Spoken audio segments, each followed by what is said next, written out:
What's good? What's good? What's good in the hood? And welcome back to another episode of the Good in the Hood podcast. I am, as always, your host, Juice. Joined this week by another special guest, man. Another special guest. This guy right here, the host of the Uncle Vick Rants, the founder of the BKC Network, Blank Kanvas Network. You hear me talk about that network all the time, man. This guy is the reason it's here. I got introduced to you, bro, Uncle Vick. You know what I'm saying, in case I didn't say his name enough yet, Uncle Vick is here. And I met bro through just one being a fan and being influenced by the Joe Budden podcast. Man, we have a lot of great debate through social media all the time. It's only right that I got you on the show, man. How you feeling? I'm feeling good. I'm feeling good. I'm feeling good, man. Really, really, really great spirit. Real zen.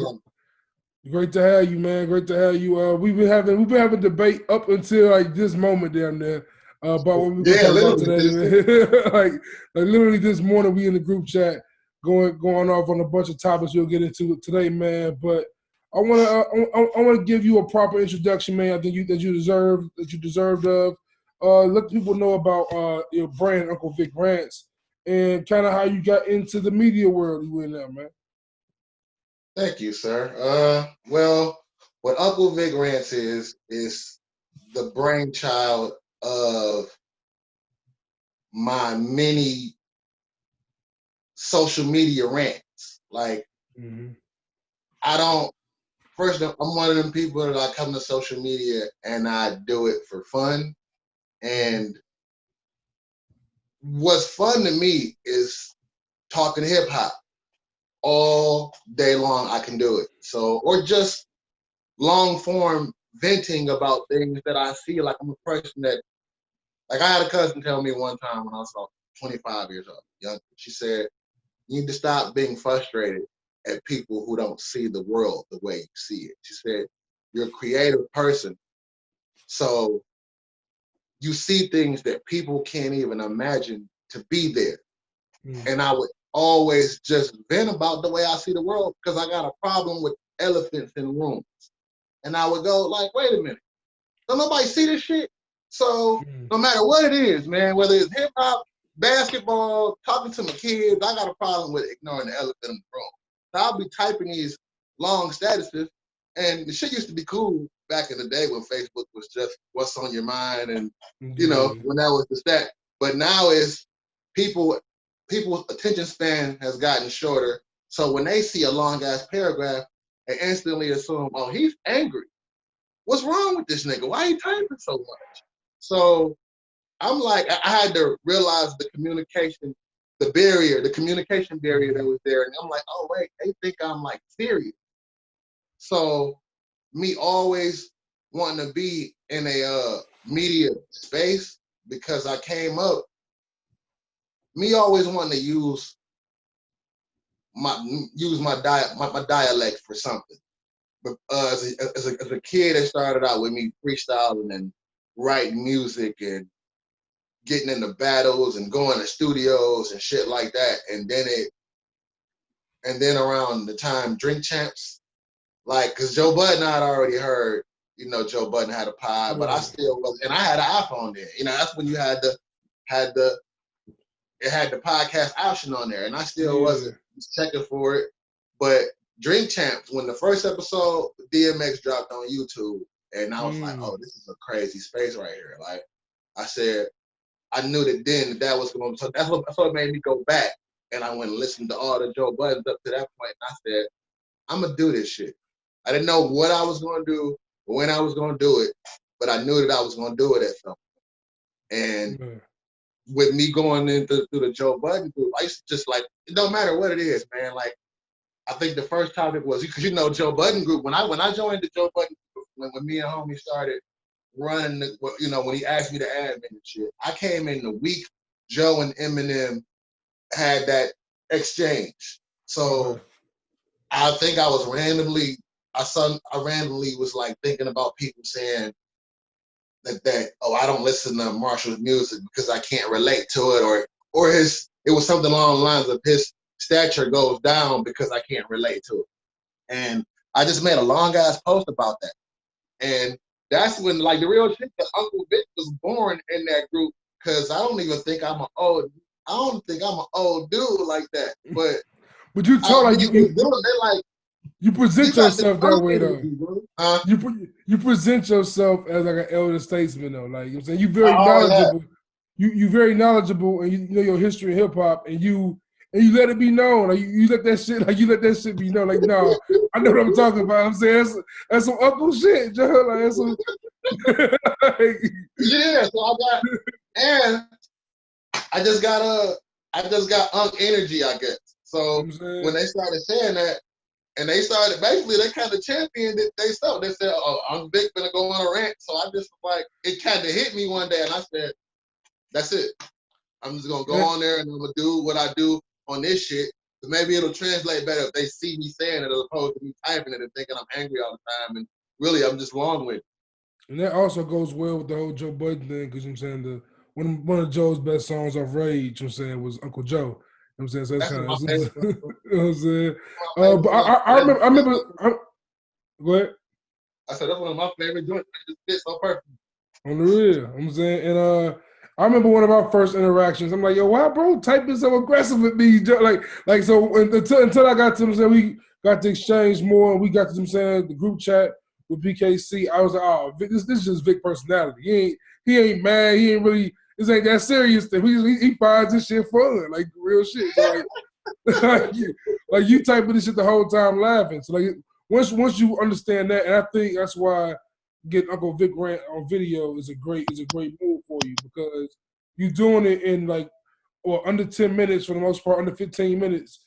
And with that, like that's a long format in typing, but it's a short format in video, which is great for people's attention spans these days. Yeah. So And like that's just my, like, hip hop is like, I'm so passionate about, like, hip hop isn't a, like, I hate that culture is a buzzword now, because that was always the go-to word that I would use before it became the word. But I'm really I was like born into the lifestyle of it. So I literally do everything. People don't even realize how much hip hop is in the shit we do every day. Like, we don't even gotta be listening to music. It's like like motherfuckers wearing, when you go in a happy hour casual day and you got on like your suit joint with some sneakers on, that's hip hop. Like, you know what I'm saying? Yeah. So I don't understand. Like, when I'm talking, I'm from Detroit, and I'm on the east side of Detroit. Like, we all talk kind of brash. My grandma talked like the way I speak, you know. So it's just, it come off that way, but it's like, no, I'm actually, because I don't talk to people I don't like, and I don't address things that I don't know about. So it come off like I'm a know-it-all to some degree, but it's like, no, I just speak about what I know. I can't even do it if it's not. I can't intelligently address something if I don't know what the hell I'm talking about. That's real. And like you got, like you said, you described how you got into this media space, and with that you went on to create Blank Kanvas Creatives Network, and you brought me on as admin and a bunch of other great people on as admin as well to make this ensemble a real thing, and it's growing into something real. So I'm kind of curious, like, what's your opinion of the new media landscape, especially in hip hop culture? Like what we seeing, what we doing at BKC, what you seeing with Black Effect, with the Joe Budden Network, I'm saying with Revolt Title. Like, what's your feelings about the climate right now in this new world of media? I'm ecstatic about it. First and foremost, because I feel like we the new industry. Like when they say, like, in the proverbial terms of industry, like when they say hip hop, like, oh, that's that industry shit. Yeah. Like, I feel like it's up, because, like, real talk, just every single rapper, ball player, whatever, they got a podcast, but so do all of them. And I feel like if BKC is, like, it's small now, and and I prefer it that way, because I'd rather, like, in the early stages of it, in its infancy, I want to bring in people that they really adamant about being in a creative space and doing something great. Like, I feel like we can get to all the trolls and all the argumentative and all that shit once we put Voltron all the way together. we can get to all of that, all of the antics of it later. But right now, let's focus on people that are serious about creating a brand, passionate about putting creativity into their product, because not everybody just want to get on, and I don't want people around me that want to get on. I want people that want to do something dope. And if you happen to get on in the process, well, you know, more power to you. So that's kind of my, like, why I bought you and Harris and Pinky and certain like and Chris and just people in those, like, people that I just instantly vibe with, because like coming across you in whichever group I came across you first in, I'm like, I like him, man. He know his shit. But you make bold statements, and I like that even more. You know what I'm saying? Because that's like, I like that even more, because it's like this nigga know his shit and he balls to stand on whatever he say. And matter of fact, man, like, rest in peace to Miss T. I remember I called Miss T a couple times, like, man, get your man Vic, man. why is Vic at me like this? And she be like, man, that's just Vic, that's just Vic. So, man, rest in peace, Tierra. Rest in peace, Queen T, man. Man, I gotta thank her all the time for getting me involved with BKC, because, like, for real shit, like, 2020 is garbage if I don't have my podcast, and I really wouldn't have started this podcast the way as fast as I did, and stay consistent about BKC. I really give credit to BKC all the time for that, man. Man, every time I think about her, I thought about her. She was the first thing I thought about when I woke up this morning. Every time I think about her now, I just go, God, she was a gift, like, to this world. And she was a gift to this planet, man. Like, I don't quite, like, that thing I felt when Nipsey passed, R.I.P. Nip, is the thing that I like now I like that way I felt, because Nipsey hit me really hard, right? Like, to the point where I still get, when the last time I cried, Snoop did that Nipsey Blue video. I watched that video and I couldn't even hold it together by the end of that. But me looking at it, going through my emotions and how hard that hit me with this personal situation that's so close to me. Like, now I feel like, damn, now I know what Black Sam feel like. You know what I'm saying?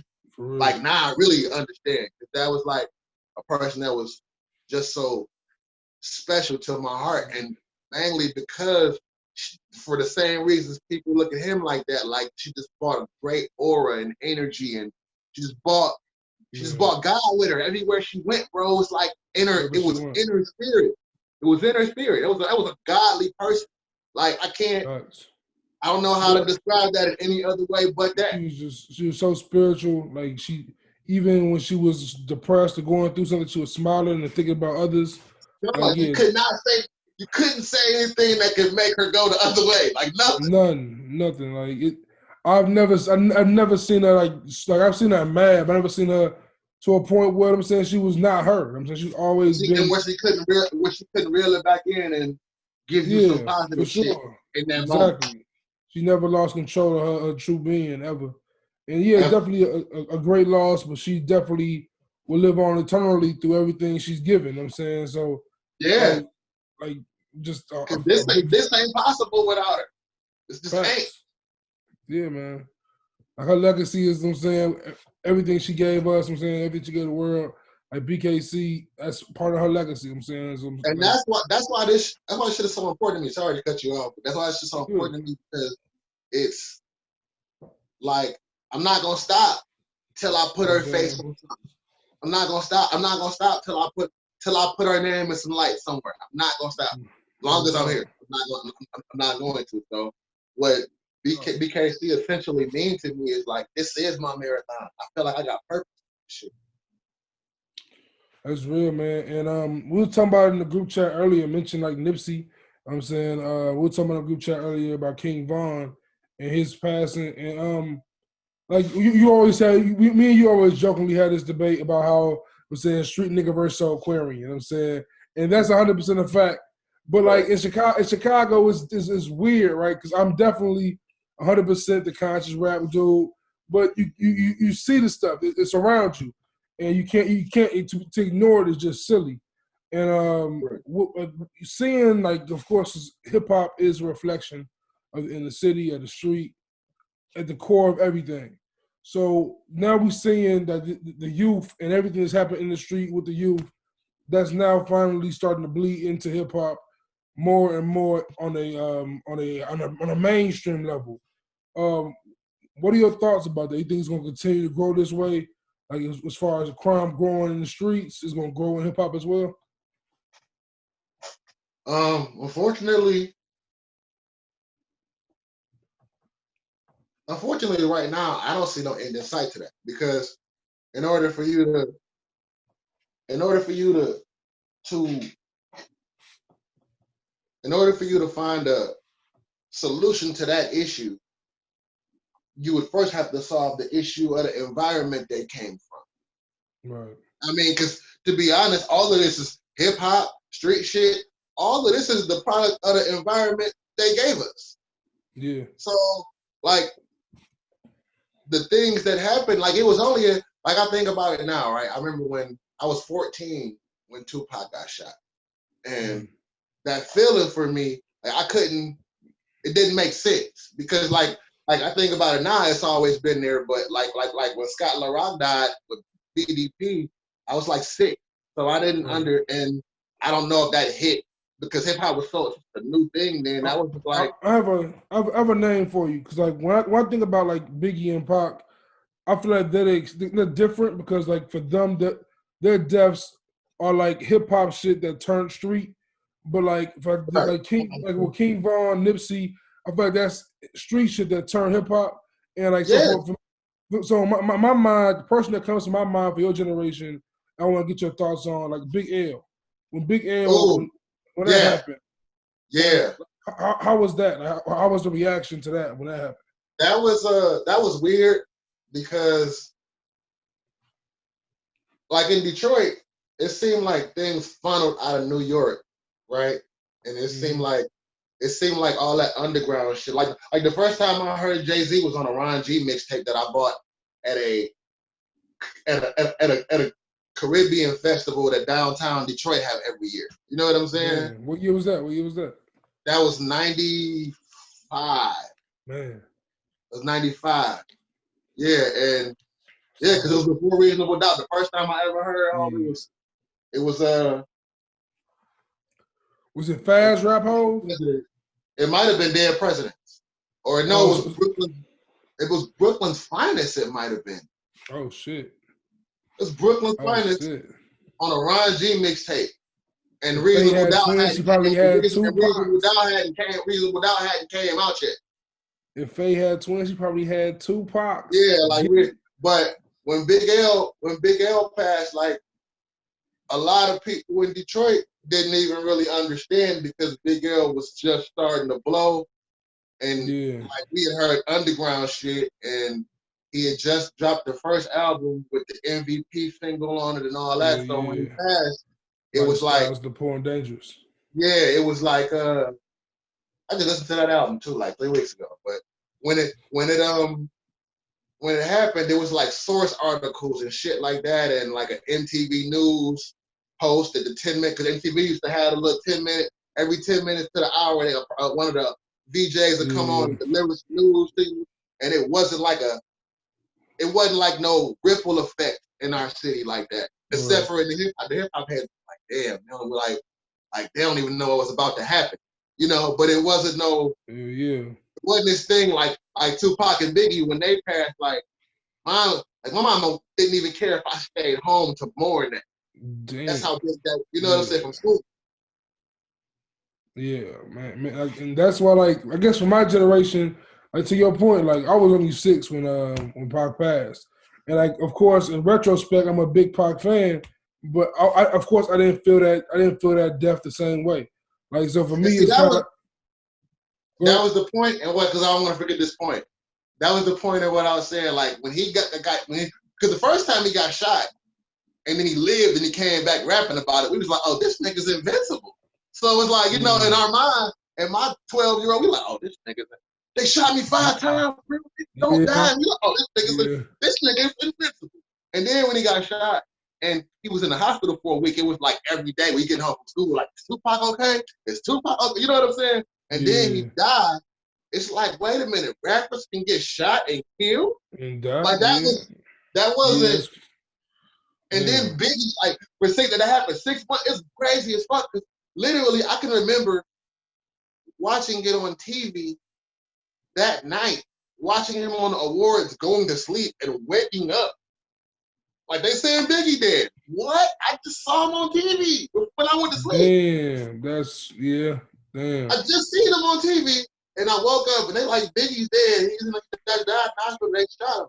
That wasn't fathomable to my 14-year-old brain, whereas opposed to now, we just understand. And that's crazy, because at 14, I seen street shit happen all the time. I grew up on the east side of Detroit. And my uncle was kingpin. So I seen murder and shit at 5, 6 years old, but that still wasn't fathomable.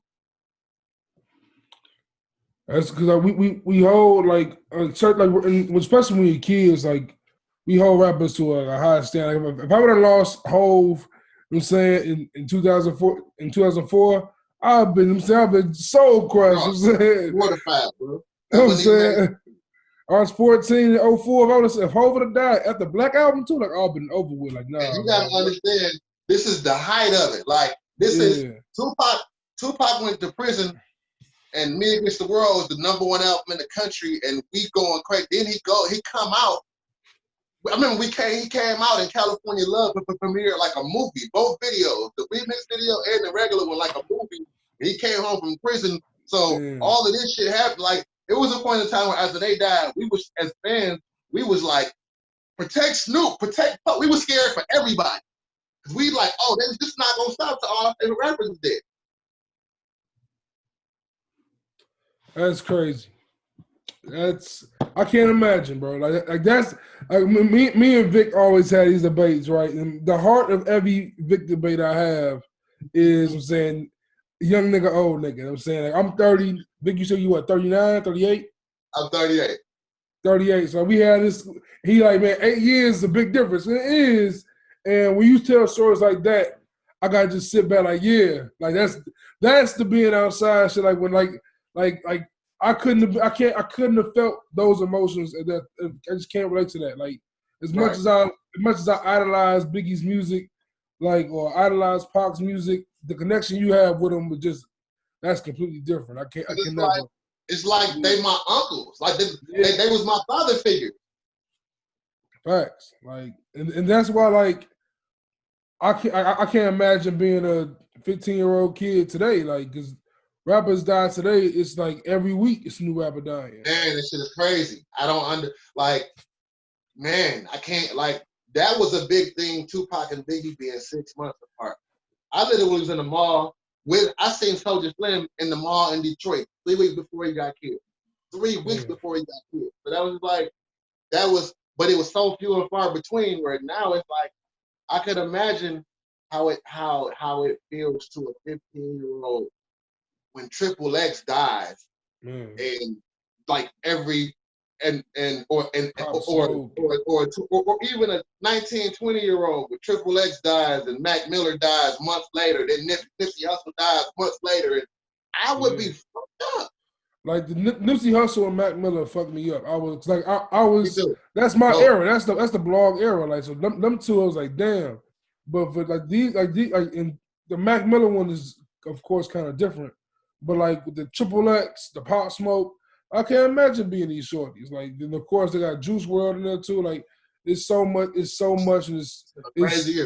That's the last 3 years. Them 6 deaths we just named. Like, that's a lot. Like, that's, you know what I'm saying. Biggie and Pac, I feel like the next big death I've witnessed after that, knew about after that, was Big L. That's like 4 years later. You know what I'm saying, like, these are like that's how it was. You know what I'm saying, it's like, and Big Pun and like that. But like for me as a shorty, like Big Pun, Big L, Biggie, Pac, Eazy-E, those are the 5 names I knew of that have passed. And that lasted until like 2000, like 2008. Like, I ain't see no one else really like died of this stature. and now it's happening Hip hop was a weird time around. That's why that very next year it was like real somber, bro. The albums that wasn't really dropping, the ones that was like everybody was trying to be. That's why we got In My Lifetime Volume 1. Everybody was trying to be so upbeat. Everybody was trying to be so happy, like bro. Everybody was trying to still be them in that awkward time. Puffy came and saved everything. In Volume 1, this is a good transition to that generational debate, right? Because we could talk about what we kind of started about talking about this morning, and that's classics, right?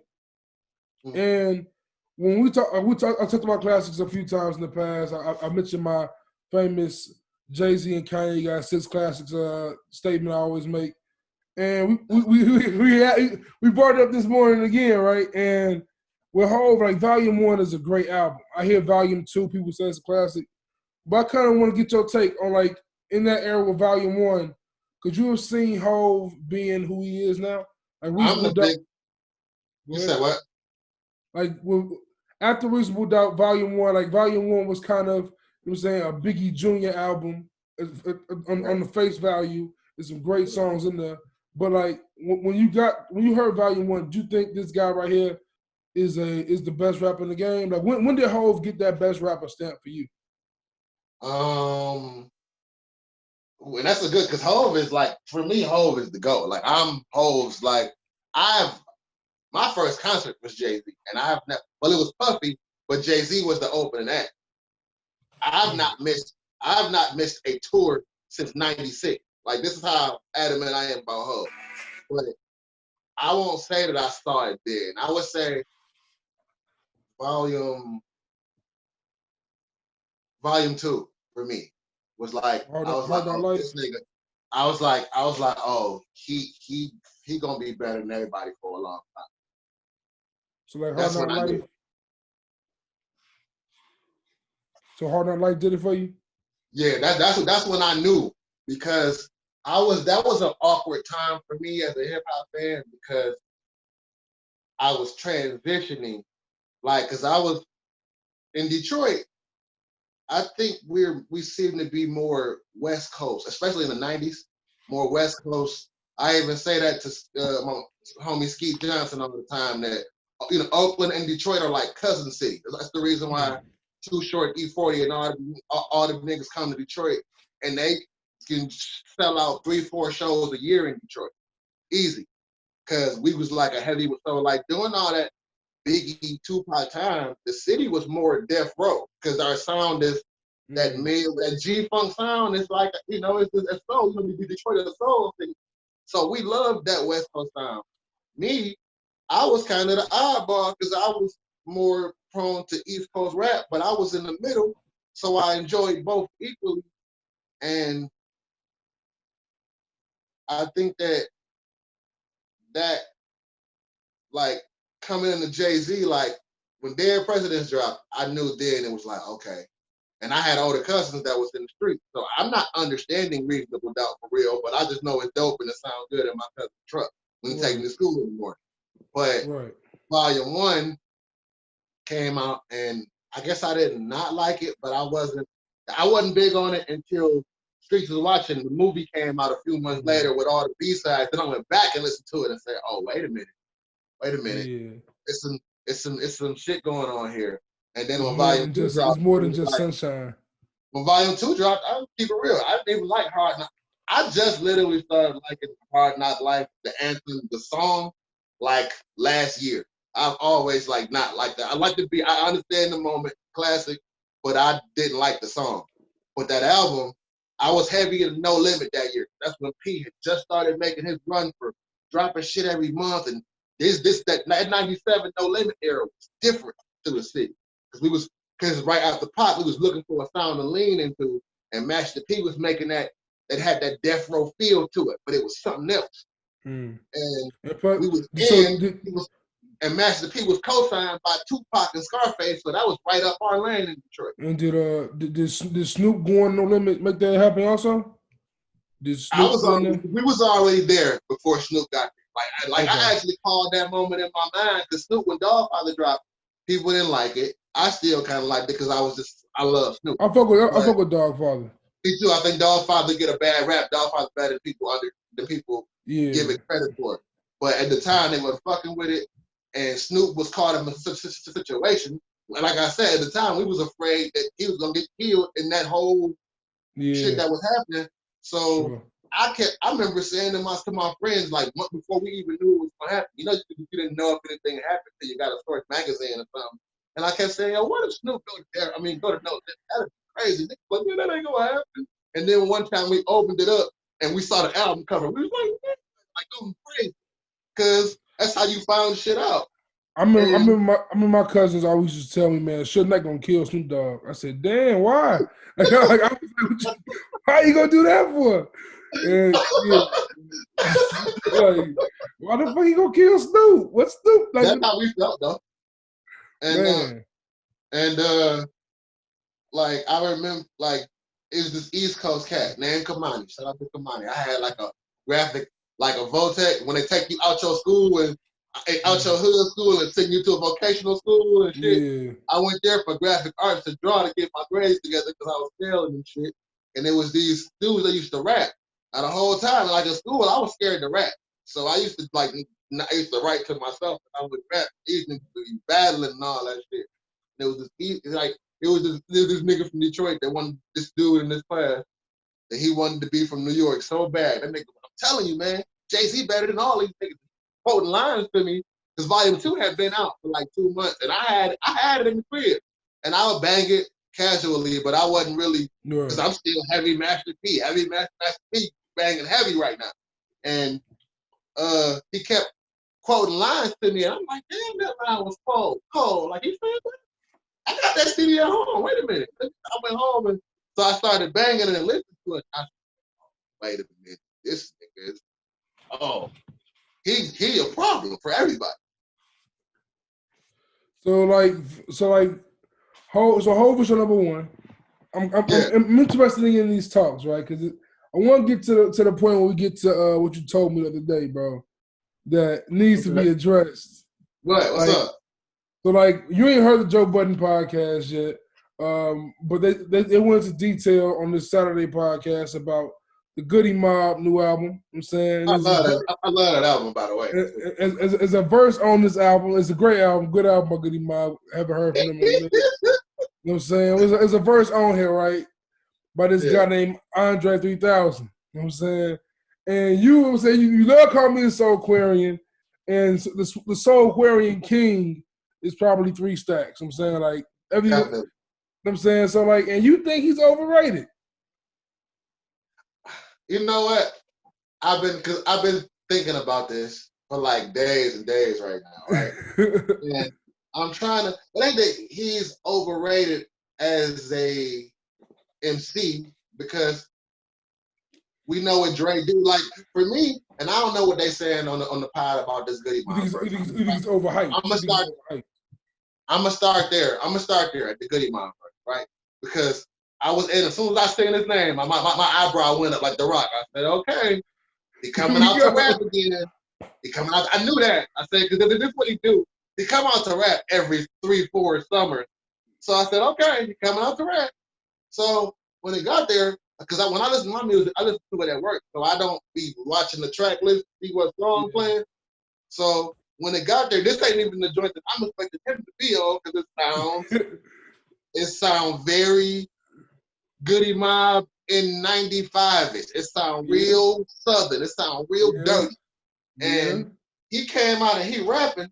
Now I'm sitting here waiting for the quasars and the stars, and I'm like, man, come on. I said, he better not come on here and do the unicorns and shit. And she was, if he was gonna do that, I was about to. So he rapping, and I don't really hear metaphors really, and none of that. The shit he do, like what he did on one of my favorite joints, Gangsta Grills, 100 miles and running, son, running. He was doing that shit. So I'm like, he better not do it. So he was rapping. I'm like, this ain't even 3 stacks. That's Drake on this Goody Mob feature. That's what that is. So that excited me, because I love Drake. And I'm not saying I don't love 3 stacks, but the problem with it for me is, like, I was listening to the Love Below last night, right? And I was ready to come in here. I was ready to come in here and destroy you about that. But I understand why you like it. And I understand why people say what they say about Andre. Because he is like, there's not even a word for the type of alien he is. He's phenomenal. It's different. So as an MC, no, there's no way he can be overrated as an MC. But whenever we talking hip hop and we talking these lists and these goats and all this shit, people just automatically put him next to Tupac and Biggie and all these people and Jay-Z and people with these catalogs. And it's like, I get it because he does have a catalog. It's called Outkast, but man. So where would you put if you? I'm not sure if you have a list or not, but if you had to guess a range, where would you put him in? Like top 5, 10, 20? If somebody put Andre in their top 5, I'm not mad at it. But for me, I mean, he definitely top 25 ever. Like that's not something that we can, like anybody who would say some differential thing from that would be like, you just lying now. You just hating.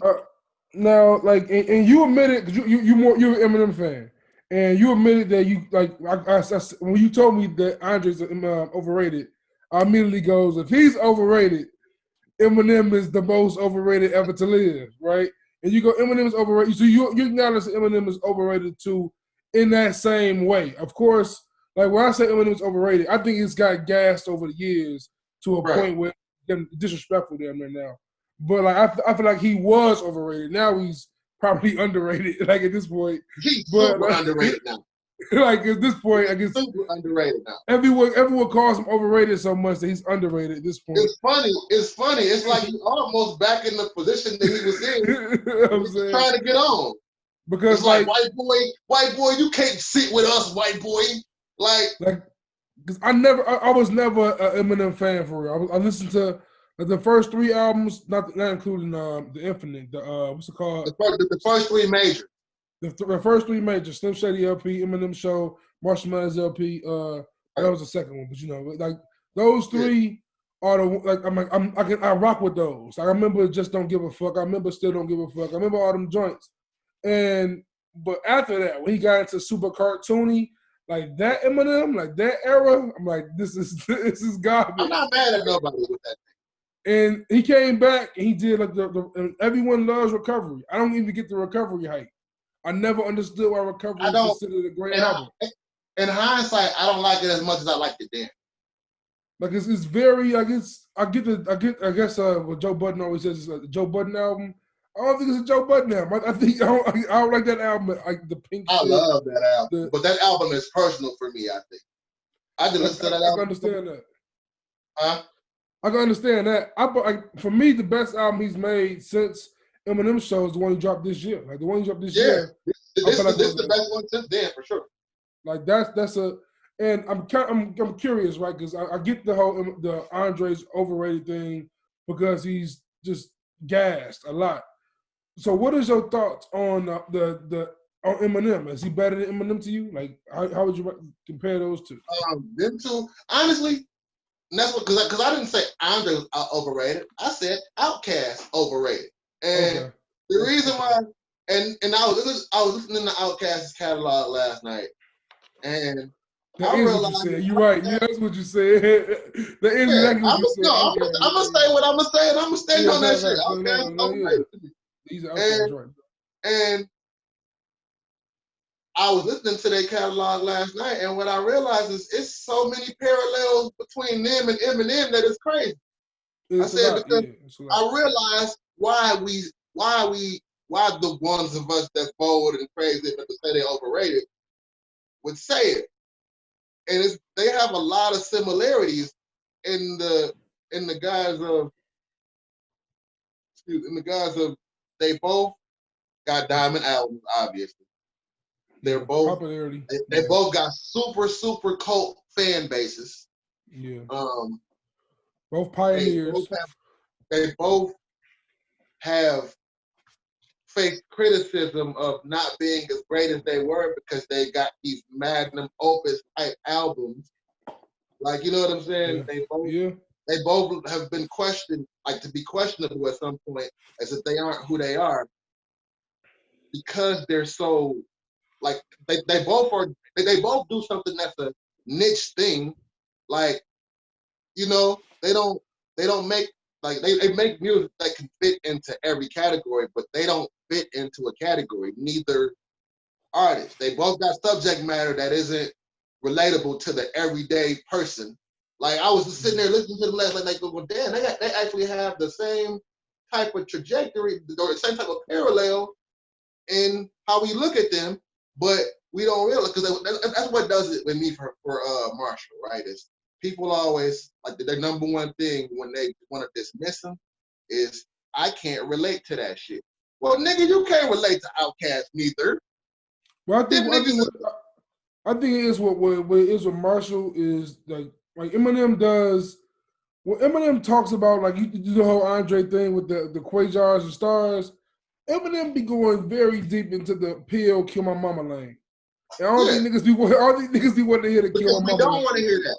We don't want to hear that. And I asked myself the other day, right? I said, why the fuck was it so acceptable 20 years ago when he came out and did it? Because it was a shock factor there. We had never seen or heard. I think the gimmick kind of ran its course a little bit. That's what it is. And because when he came in, he gave a voice to, if you had a white friend or some white friends somewhere, which I didn't have many of in Detroit, but you knew a white person or two, you finally got like a glimpse into it. Like, yeah, that's what be going on in y'all crib.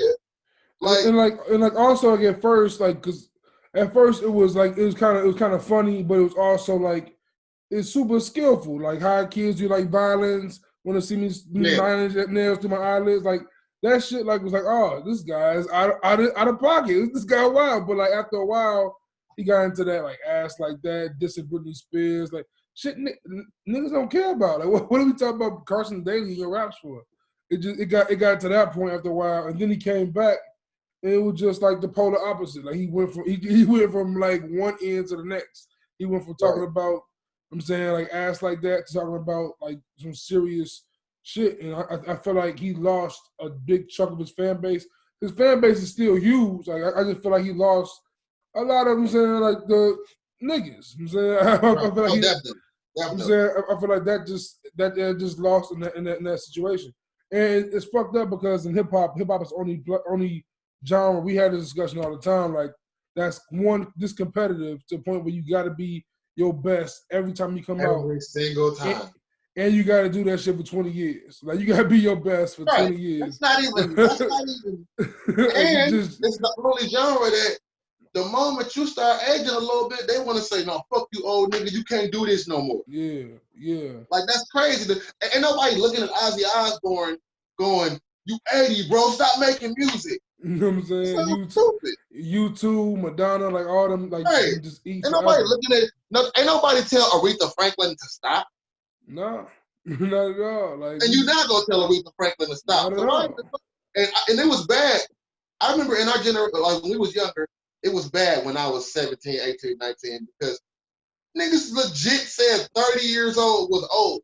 Like, and maybe like Dr. Some of our favorite rappers was already 30 when we discovered. Like I remember, like in retrospect, like being 30 years old now. I remember like hearing Stillmatic and hearing Nas call Hov old. And now looking back, like he was like 3 years older than you, bro. Why you call this nigga old? Like y'all the same age, nigga. Like what you mean he old? So like it's definitely a thing. Like Hov having to say 30's the new 20.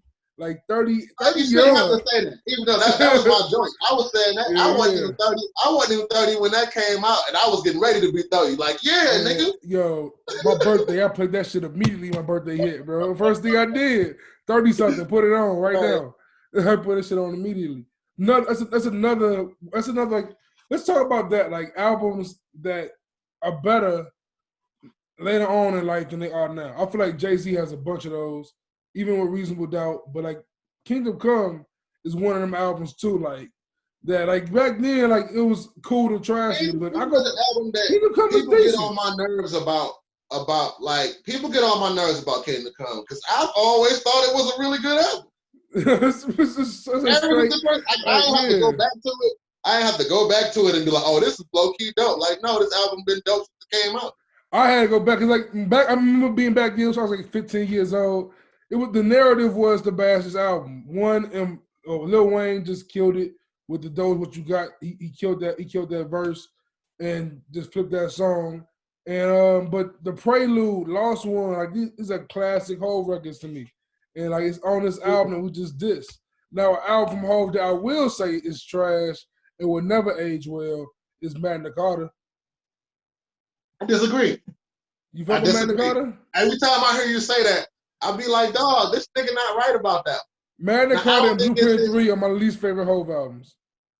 But I think both of those albums get a bad rap. But I understand why. Because they so it's the flow he using on them, man. It's him experimenting. Niggas don't want to see Hove experiment. It's the flow he using. Like the flow on Blueprint 3 annoys me beyond measure. Think about the flow, like how we doing the slow. I hate that shit, man. If my state of mind makes my ears bleed, bro. But I mean, if you listen to it, that's Beach Chair is like that, and Beach Chair is can't nobody say nothing. Can't nobody badmouth Beach Chair. Yeah, Beach Chair's a bop. Look at Magna Carta. Can't nobody badmouth Oceans to me. Ocean's a great record, but like, see, when Hove does it over them kind of beats, it's cool. When you do that shit over on to the next one kind of beat, I'll be like, man, turn this shit off. Like, you gotta, for me, and I didn't even really, on to the next one wasn't really, it was all right when I heard it, but when you see him do that shit live, it's like, oh, this is what I like. On to the next one, nuts. When you see him do on to the next one in front of 20,000, it's like, oh, this, that. It hit different. Different. I can give you that. I can give you on to the next one, but you can't tell me that like a song like Empire State of Mind, like that song. Fire. That shit made me want to be from New York for like 2 weeks. like that's how I feel about Run This Town, but Kanye killed him on that song.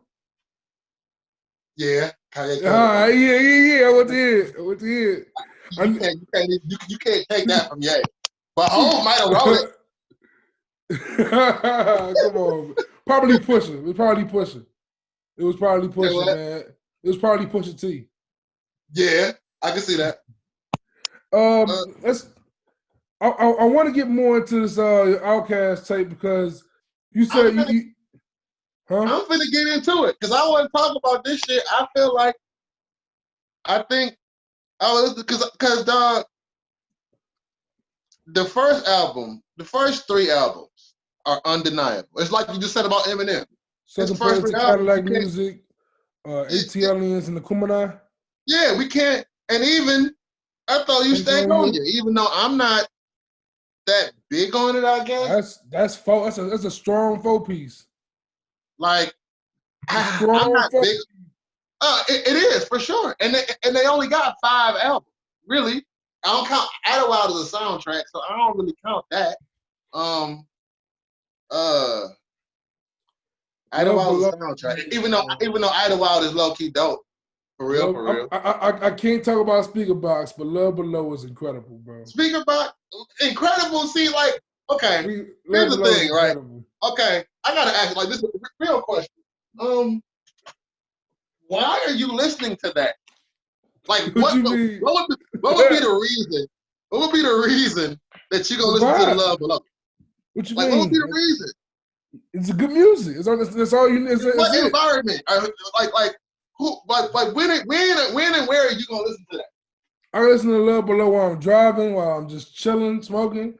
Why do you want to feel like that when you driving? When I'm with a female, anytime. Love Below has a lot of music. 2 questions. What don't know no female want to hear Love Below unless she got put on Prototype. Prototype. That's it. Don't know. Don't know. Behold a lady. Pink and blue. What woman like you? she got to be like a tree hugger or something. Like she not about to, like, what women want to hear that, bro? And why do you want to hear that driving? Why do you want to feel like that driving? like, because I can't take away from the love below, right? I can't take away from it. It's not a bad, like, certain shit, like, I don't. But hey, this is back to the point at hand. It's Soul Aquarians versus street niggas. I'm 100%. I take when you called me the Soul Aquarian the first time, bro. I laughed so hard because I can't deny that shit. Like when it comes to music, I'm definitely going towards that lane. That sound. Rest in peace, Jay Dilla. The Jay Dilla vibe. I'm saying with the Nora Jones on the hook. Like, yeah, sign me up, Andre, bro. That's what I'm here for. Like, honestly, most Def's Black on Both Sides is one of my favorite albums ever. It's probably my top 10. I just listened to that album like 3-4 months ago, and I'm like, I slept when this was hot. I mean, I like, it's a couple joints that you like. And I think Love Below is like a mix of Black on Both Sides and Miseducation. That's what it gives me. But is it okay? But I mean, I guess it's hip hop because it's Andre. But is it a hip hop album? It's not. It's not a rap album. Okay. But the last song is some of the best bars you can ever ask for. Yeah, when he rapped. Yeah, but do you consider Miseducation a rap album? No. Okay. But at the same time, it's hip hop. No, it's an R&B album. It's hip hop. It's R&B. I get that. I understand what you mean. It's hip hop, but it's an R&B album. I get that. 100%. Like, yeah, for me, it's like when we like Love Below, and see, because Love Below Speaker Box is the album. It's the diamond album, right? Yeah. So how do we not overrate that? Like, how is that not over? Because everybody went and bought it for the singles. They bought it because the singles were smashes. Yeah. Hey, Roses. Yeah, the singles were, the way you move, the singles were smashes. Yeah. That's why they bought Speaker Box Love Below. And I mean, to that point, like the biggest hip hop album ever is Get Rich, and that whole album is one long ass hit. Yeah. Like, and the thing is, right? And I'm glad you brought that up.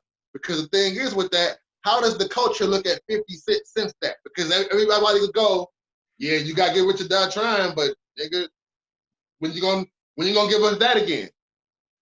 Their album like that is Speaker Box to Love Below, and before that they gave us 3 arguable classics, possibly 4 dope albums. Then they gave us this, and then they did a movie and a soundtrack.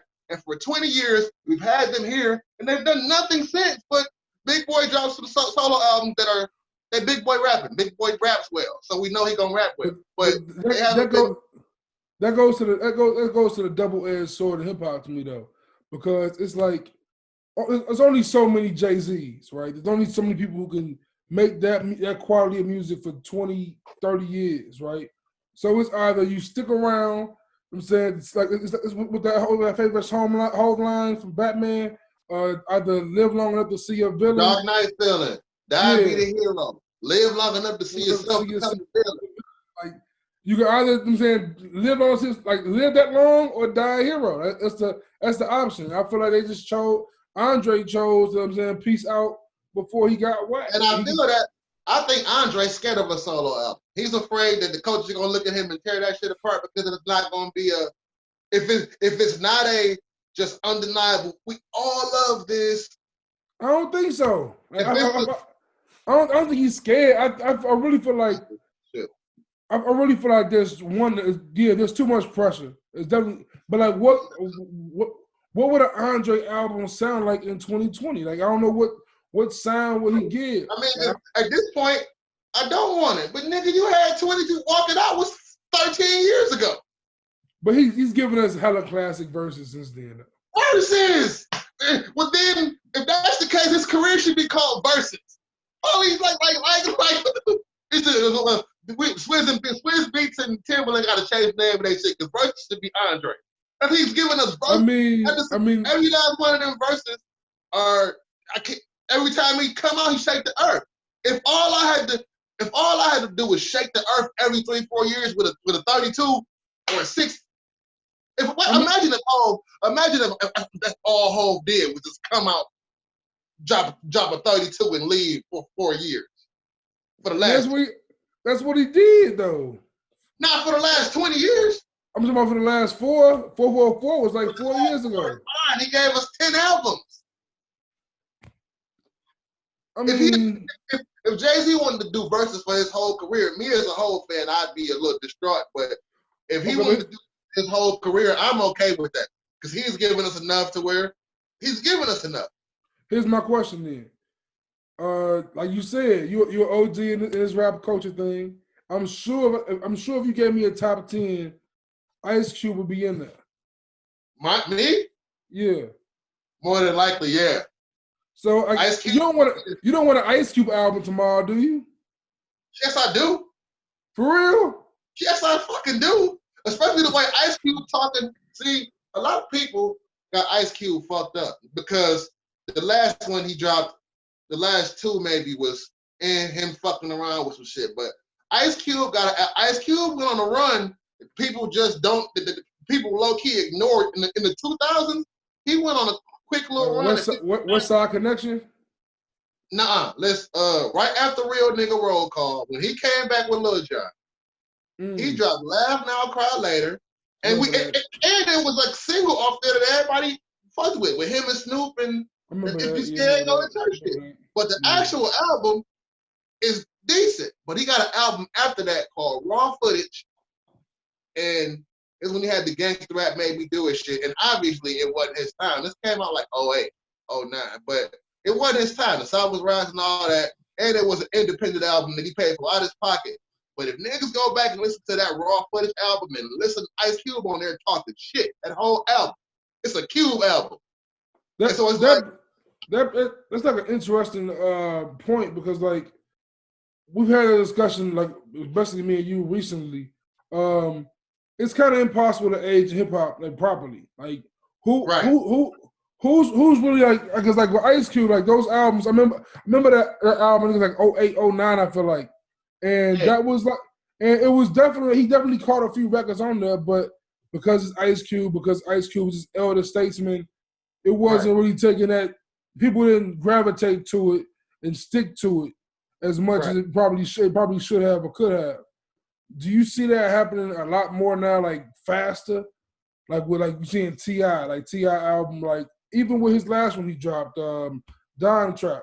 Like it was a good album, but like it kind of just came and went because T.I.'s name doesn't hold that weight that it used to. For me,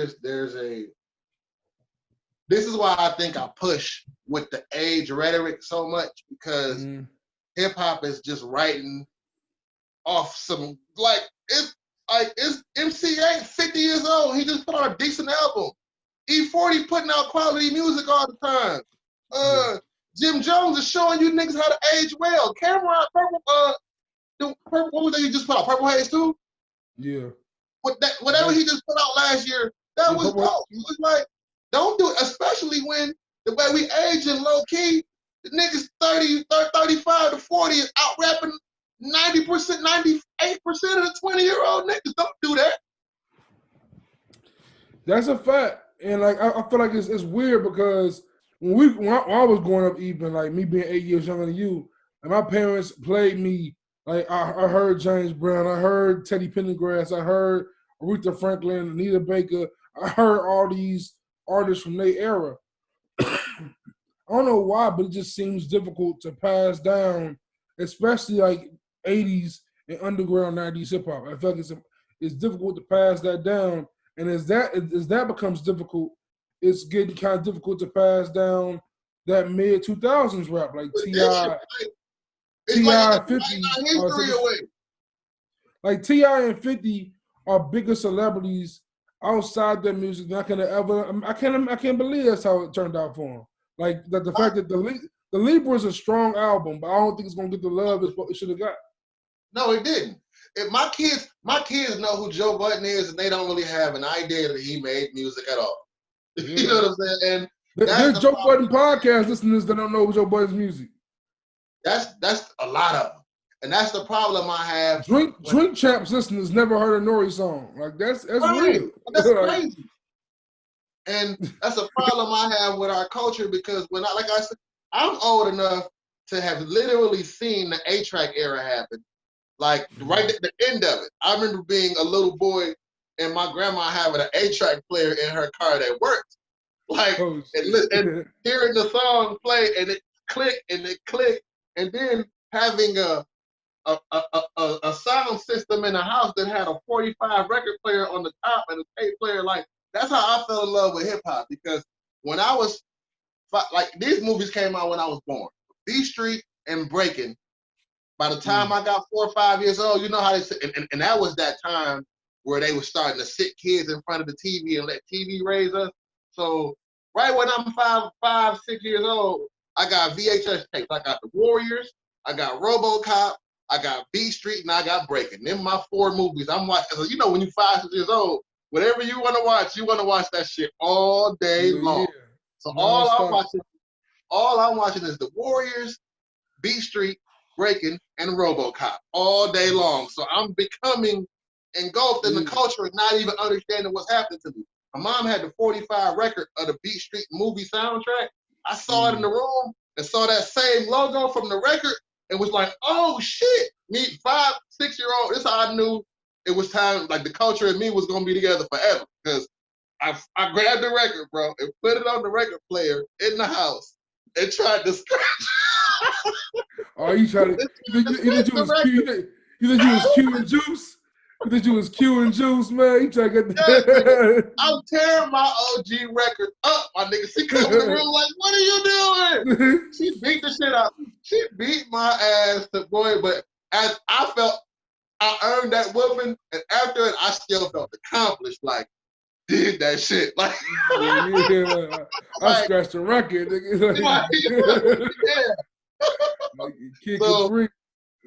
Yeah. So, from then on, it's like I said, everything I do is, it's that. And it's crazy because I feel like I give the generation before me a lot of credit because y'all really passed 90s hip hop on. Like y'all made 90s the golden era. Well, I feel like we kind of, my generation and even to some degree, like other generations, kind of dropped the ball at the 2000s. 2000s doesn't really get the love I feel like they should get.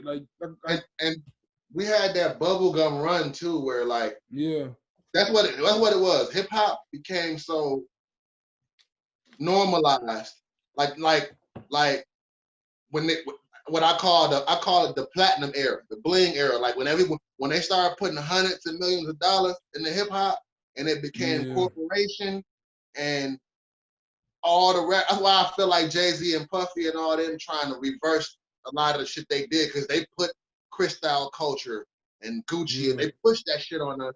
And now all of us walk around with belts on, with our shirts and our fucking waist and shit. Like niggas is like, we just saw a 2-week argument over Birkin. First time I ever heard the word Birkin was Jay-Z talking about Birkin in 03 Bonnie and Clyde. The first time I ever heard that word. I still can't tell you what it looked like. I just seen what it looked like last week for the first time. But that's what I'm saying. We've commercialized this thing, and it's just like rock, right? How the rock and roll people look at the 80s with all that big hair and that the first rock we got introduced to. They look at that shit with a stain. We had an era of that, and now we're like wrestling our way out of it. But the corporation has still got to the, like, now people are like Nipsey, and we've had these people start to go independent. We try to take the culture back, but real shit, this culture was created by broke, poor Puerto Rican and black people trying to just do something, and we don't own the shit. And and so they can tell our kids whatever the fuck they want to tell our kids, and our kids don't have any sense of culture. And this is why I call them the smart dumb kids, because they're the smartest era I've ever seen, information era. They got it all in their pocket. They can pull it out and look at it. We had to go to the encyclopedia. I had to figure out who Tina Marie and Rick James was. My mom was playing that shit in the house, and we wanted to. Now it's so much of it, and everything's so disposable. It's like, I like what I like. I want to hear what I want to hear. Fuck that old shit. That's how they look at us, and it's like, no, we gotta push back, because if not, what the fuck is you gonna tell your kids if you 19 now and you got that mentality? What are you gonna pass to your kids in 10, 20 years? Yeah, it's real, and it's like it's super scary to see, like, because I was able to see like the rappers of my generation become adult, like seeing like Cole and Kendrick become adult. I'm super interested to see how it's gonna look when Uzi becomes 30, when Uzi turns 30. Like I want to see how that looks and like how that culture looks. Man. Yeah. I mean that's also nobody making it. Everybody's so high. Everybody getting shot. Everybody, because they don't have a sense of. Even though we thought that quote unquote street code, we come to look back at it and we see that a lot of it was bullshit. But there was something. There was a structure. There was a structure there. And now there's no structure, and it's just this shit just lawless, man. It's wow. I don't even know what is hip hop gonna sound like in 10 years. Like if niggas barely even want to rap anymore. Everybody singing. Like even though that street culture definitely was toxic in the 90s and early 2000s, like at least the goal was to make money and get your people on. Like that was the goal. Like at the end of the day, like it was to get as much money and get your people on as much as possible. And now put some substance in our head, make us men. Even though they had a lot of toxic traits, but they was like, yo, facts. But even like. And the thing is, like, even some of the young cats have message or have like some content, some substance to their music.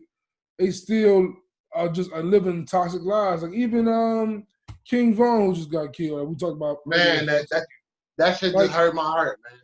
Like you listen to crazy story. Like Crazy Story is a dope hip hop record. Like he's telling a legit story on some drill shit, and it just. It's one of them sad stories though. Like it's just a sad story. But like I'm gonna kind of go back to Outkast briefly because I want to talk about this potential versus that's coming up that fits my lane super heavy. You know what I'm saying super soul. The super soul aquarium versus. You know what I'm saying? Outkast versus Tribe Called Quest is a possibility. What's your take on it? When I first saw it, I said, "Man, that's not fair." I still feel like it's not fair. But then when I started to think about it, and I'm like, the way Verzuz is set up, if they're doing everything, because when they add features and like we got to understand that Q-Tip is, in my opinion, one of the most East Coast Dr. Dre. In my opinion, Q-Tip is New York Dr. Dre. He gave us one love, And so if he get into that bag, then Outkast in trouble. You think so? I mean, not in trouble, but if he gets into that bag, they can beat Outkast in the first. I don't think they can beat him, but I think no matter what, it's gonna be entertaining. I think it's impossible for the Tribe to beat him. I don't need to see this happen. Like, who are they both gonna be there? Is Dre gonna play the flute? I think Dre will come for Q-Tip. Like, and I can't even see. Will Dre perform? Like, it almost seemed like. Well, I guess not after this Goody Mob verse. I don't know, because for the longest of time, it's almost seemed like he was. I don't want to say ashamed of early Dre, but it almost seemed like he tried to sequester himself from that person as much as he could. Yeah, it's definitely weird. Like I know him and Big Boy is still cool, but like even like we never see them really in the public light ever on some like Outkast shit. Like I'll see him. Don't see him as Outkast. We see Dre and we see Big Boy. Like in the last 10 years, he's done more music with Frank Ocean than he did with Big Boy. You know what I'm saying that's kind of crazy. But like they be on IG. Like he be a Big Boy crib on IG. So like I mean I guess they cool. The Goody Mob feature is like damn. When I heard it, I said, when was I was so happy to hear it. I had to stop in the mid-verse and say, when was the last time I heard him with the Dungeon? Oh man. Like you know what I'm saying? Like for real. That Royal Flush song from like 15 years ago, maybe. Like that's crazy. It's been a minute. It's definitely been a minute. I don't think I've ever heard him with CeeLo. Like, I haven't heard. Honestly, and that's another thing. At this point, I think I'd rather hear an Outkast album than a Dre solo album anyway. Yeah, I can see that. I understand that point. Like, cause I don't know what a Dre album would sound like. I feel like Outkast album, I'll have at least an idea what to expect. Like a Dre album, I feel like there's no way he can meet those expectations that he's caused. He's caused some high expectations for himself if he ever drops an album. That's why Dre had to do Compton, but West Coast Dre, because you couldn't have done Detox now after you done made us wait Nope. 12. You couldn't have done Detox. Especially in today's culture, because like Compton was, even though it was a good album, it also kind of came and went. And if Detox would have came and went, that'd been a failure. That would have fucked up his legacy song. Yeah, that'd been an L. If Detox would have just been an okay, you know what I'm saying, whatever album, that'd been a big L. No pun intended. But sticking to verses, another one's coming, and I mentioned T.I. a little bit earlier, talk about Don Trap and Libra, how those were kind of overlooked but good albums. Jeezy's about to drop Recession 2 after quote unquote retiring 2 albums ago. And they're gonna be the next verses on November 19th. This should be out bodying. Who you got, man? Because my opinion has changed like every day. See, me too. And I feel like right now I'm going Jeezy just because everybody's so adamant that he can't fuck with Tip. And it's like, do y'all know I'm on the same page, bro. Y'all know who Snowman is. But I'm on the same page. My common sense mind says T.I. because look at the catalog. So it's like, y'all got Jeezy fucked up. Yeah, I'm on the. I came out early. So at this point, it ain't gonna surprise me either way. But I'm rooting for Jeezy now because everybody's just so adamant about this, about that. Like at first, I was adamant on some like T.I. This is gonna be T.I. should win this, no problem. But then like, people just start saying like T.I. People just on that with me. I'm like, oh, it's too many of y'all doing it. I'm just saying it like ironically. I don't think he really gonna just wash Jeezy. TM1 is a see. That's what I mean. Like we use these words so fucking loosely, bro. Every single time a versus battle, that's the problem that I have with like this shit. Every single time a versus battle has happened, everybody just the person with the more likeness. Everybody go, oh shit, they finna watch that person. To be fair, though, and none of these battles have really been a wash outside of Kiss and Fell. Yeah, but to be fair though, like me and you before the Ross and 2 Chainz, I definitely still think 2 Chainz should have got washed. Rick Ross did not play. Rick Ross didn't play all the music though. Rick Ross didn't play the right. 2 Chainz didn't play all the music either. Y'all got 2 Chainz. Y'all got Team Boy. Ross didn't play not one of his 6 Maybach musics. No, he didn't. They played none of them. That's Ross got so much more catalog than 2 Chainz. That was a bad battle in my opinion from the jump. That was a bad matchup. I'd have rather seen if they was gonna do that. I would have rather seen Ross and T.I. Even though I don't want to see. Yeah. I don't want to see South versus South unless it makes sense. I agree. I'd have rather seen T.I. 50 Cent. I really don't want to see T.I. and Jeezy, but I respect it because those are honestly one of those two, if not both, are in my top 50. Both T.I. and Jeezy both. I've been debating that, right? Like, I never had Jeezy in my top 50, but I feel like Jeezy should be in there. Like the Jeezy first 3 albums, like, are great albums. Jeezy, in my opinion, is because like I reference shit like East Coast because East Coast, like, they was kind of there first, and that was the first coast I fell in love with. Yeah. But in my opinion, Jeezy is DMX of down south. Yeah, he's DMX of like until Wayne like just took crazy off, Jeezy was the biggest mixtape artist since 50. Like Jeezy's mixtape was like different. Can't be in the Snowman. And he didn't start dropping questionable albums until like after Church Hit the Streets.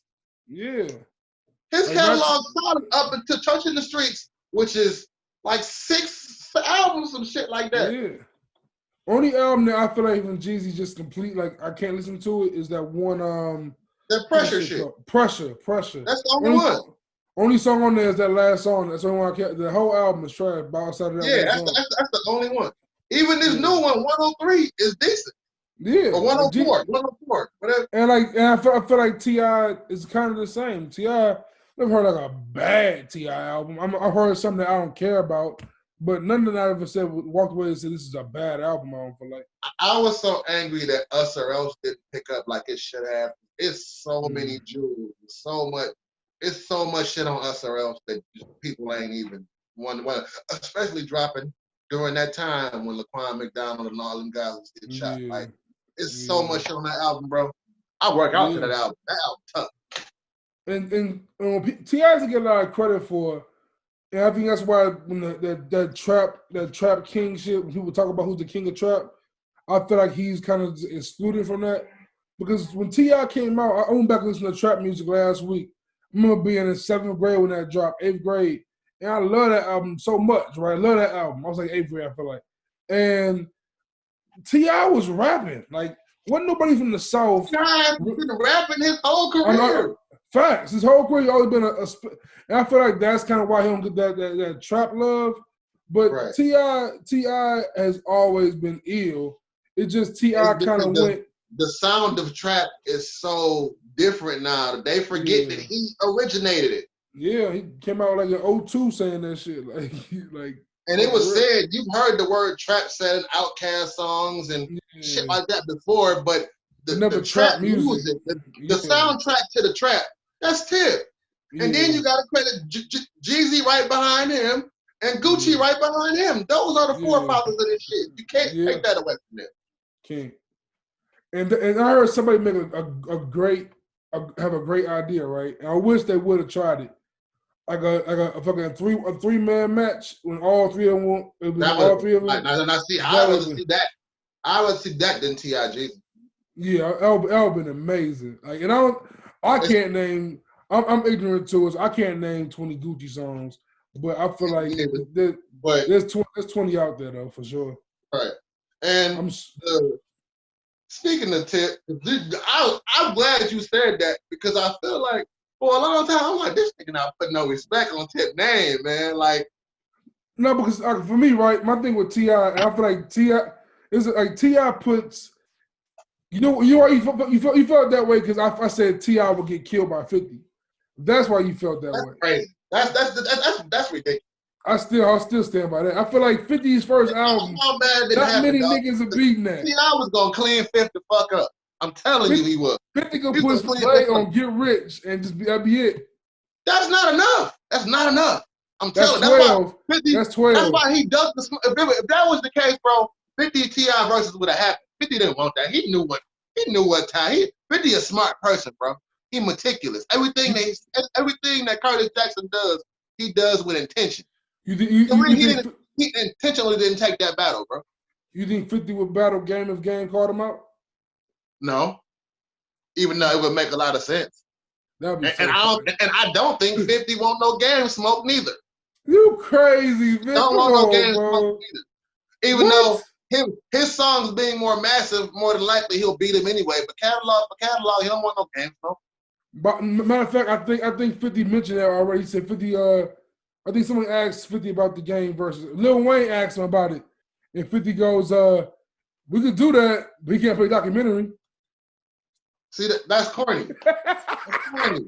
50 has an engine, That's bro. what I'm saying. He intentional, bro. So that nigga intentionally ducked T.I., bro. Him and T.I. producing the show. These niggas talk all the time. You think that this couldn't have happened like that?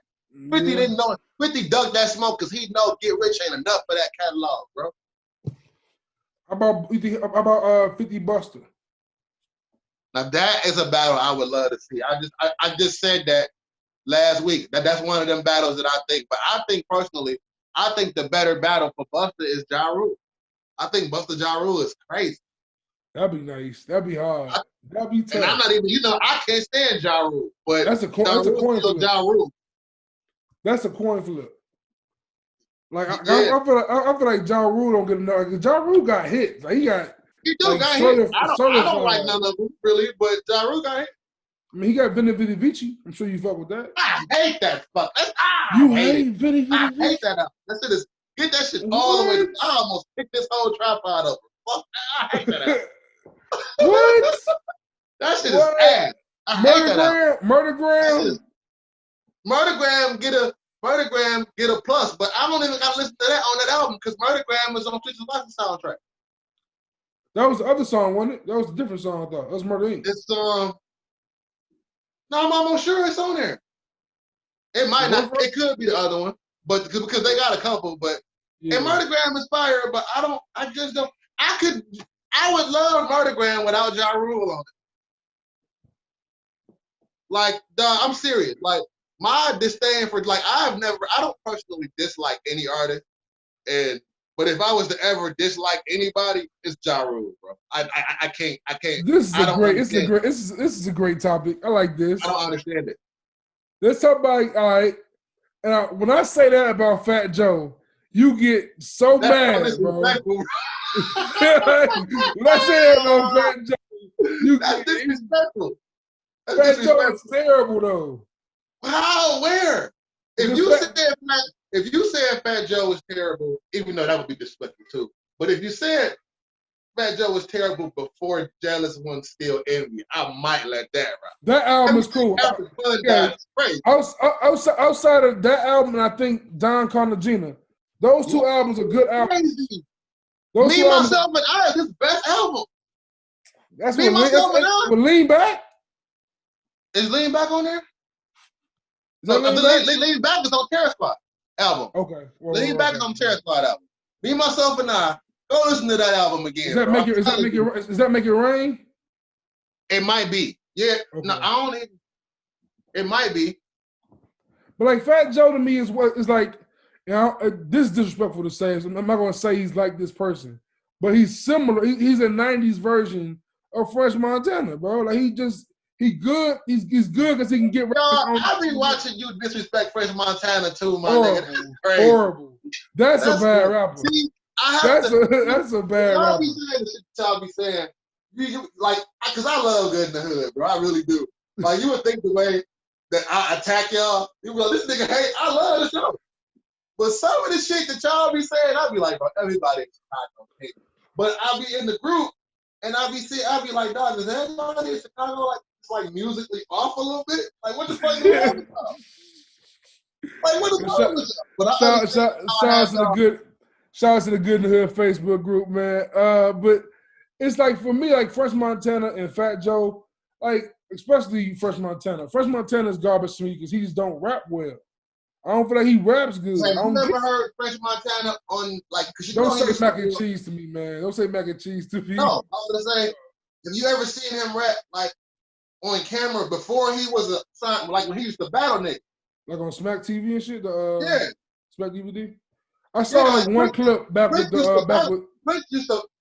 to battle niggas. Like, he actually can rap. But I don't think he can make music, though. I think French has a unique sound at this point, so he switches flow up, and you kind of got to have that. Because for me, I don't think French Montana is like no incredible rapper, and I don't like all his shit neither. But he has that. It's like if you was into that late 80s, early 90s dope boy, when you want to listen to that, like when I think of him, I think of Sir Mix my posses on Broadway, just dope boy, Big Gazelle and Mick Coke. Like I'm still mad at. I'm a big Rick Ross fan, but I'm still mad at Ross for redoing Somebody Kills You with Fresh Montana on the hook. You body that. I'm still mad at Ross for that. I'm talking about that song particularly for me, bro. I would go to that album and listen to that song like 3 times and cut it off. That's how smooth it is, too. I love that song. That's how smooth it is, man. I cannot stand that song. That's how much I love that song, bro. Especially when he got Puffy on there and this Hate Me Now bag. That shit is French does that well. The Stay Scheming, because the Stay Scheming is actually a Nas hook. Nas' original Stay Scheming was on the bootleg of Nostradamus. The one that came out was the Lost Tape shit, yeah. It was the one that was supposed to come. The one that came out ain't the one that's supposed to came out, but it leaked. When I Am dropped, the Nostradamus bootleg leaked like right after it. So it's a Stay Scheming on there where Nas is singing about killing people and shit. But it's a stay and French took that and French brought that to life to me. Like French has but you gotta be in the mood for that shit though. You gotta be in the. I've I never. guess that's the thing between street and the soul rap, and I don't understand that because I hate that. First, like to even get into that, right? I hate that. I hate the thought of subgenres in hip hop. Personally, I feel like it's all hip hop, but like even when gangster rap, like NWA didn't come out and call that shit gangster rap. They didn't even say reality rap. Like they put that shit goofy, but all of it was just rap. But they had to market that shit a certain way because they was trying to stop. They was trying to stop that. Parental The industry was trying to advisories. stop that, but they was trying to villainize it by doing that to it.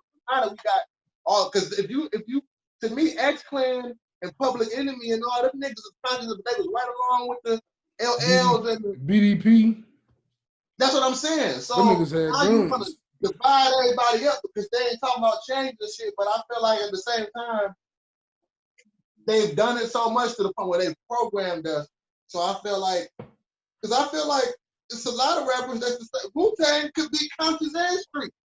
Yeah. They talking about hot science and all that 5% shit. Facts. Busta like could fit in that category of all of it. So why the fuck do we have I mean, look no further than Tupac. Like Tupac is every genre of hip hop. Look at now. Yeah, he's a gang thug poet. Nas will give you the whole Quran and talk to you about selling dope and fucking their money. Yeah. Thug and that's poet. the hood though. Because the hood in the 90s was full of niggas that sold dope, but they was into their knowledge and they was smart. Like it was cool to be smart at some point. Yeah, plus like also with the street niggas going to prison and reading the Quran and all that shit, and the 5%ers, like that shit also changed. Like that, this generation didn't really get that. Didn't really get the educating yourself thing. Like this generation just didn't go to school and just didn't do nothing else. These niggas decided to play video games instead. You know what I'm saying? Like that was the avenue. I don't knock them because they found out how to make money faster than everybody else without selling dope. So it's like it's pros and cons. Every generation, I just wish they respected the soil a little bit more. That's why I do like the Cordays and because some of them do know what the fuck they come from. Yeah, let's get into that, man. Let's get into your confusion, not confusion, but Joe, you don't understand, especially new generation, quote unquote Soulquarians, like that new rapper, that new conscious rapper that kind of sings, raps. And you hate that. I don't hate it. You don't hate it. You don't hate it. Yeah, not hate. I don't hate it. I just think they oversaturating us with it. Like, damn, you don't do nothing else? Like, and I ain't saying it to take away from, I feel like a lot of kids do that shit because they can't rap. Like, a lot of them can't rap. But I'm not saying it's not hip-hop, though. It is hip-hop. But a lot of them can't. I get that. Like Juice WRLD, like, he doesn't really rap, but he it's hip-hop. Juice WRLD could rap. Yeah, he could rap. You're right. Juice WRLD. He would go on Tim Westwood and freestyle 45 fucking minutes. Yeah, he went crazy. But I meant like, yeah. But it's like a lot of them. Like I'm trying to think of a better, like a Lil Yachty. Like they make songs that aren't like necessarily the song isn't really rapping. Like he's rhyming, but he's not really rapping. You know what I'm saying? Like it's that kind of. You mean like that? Like, give me an example of an artist you mean. A lot of times that music only fits one mood. And I'm from the school of when I hear an album, I want to feel some of everything. I do want to turn up, but I do want to think. I do want to feel some emotion. A lot of them don't give me that. Keep me turned up for 30 minutes, nigga. What's an example of those give me an example of an artist like that. Who did I just listen to recently that made me okay, I can't. I like a lot of these little niggas, so I can't think of when the last time that's happened. Okay. Uzi's album. Uzi got a good album, but dog, for 35 minutes you gonna give me that? And then you gonna deluxe me and give me 2 of those? Yeah, the crazy part about Uzi, like, the fact that Uzi's from Philly is always the most amazing part to me. The fact that the designer was from Brooklyn. See, that's the thing, right?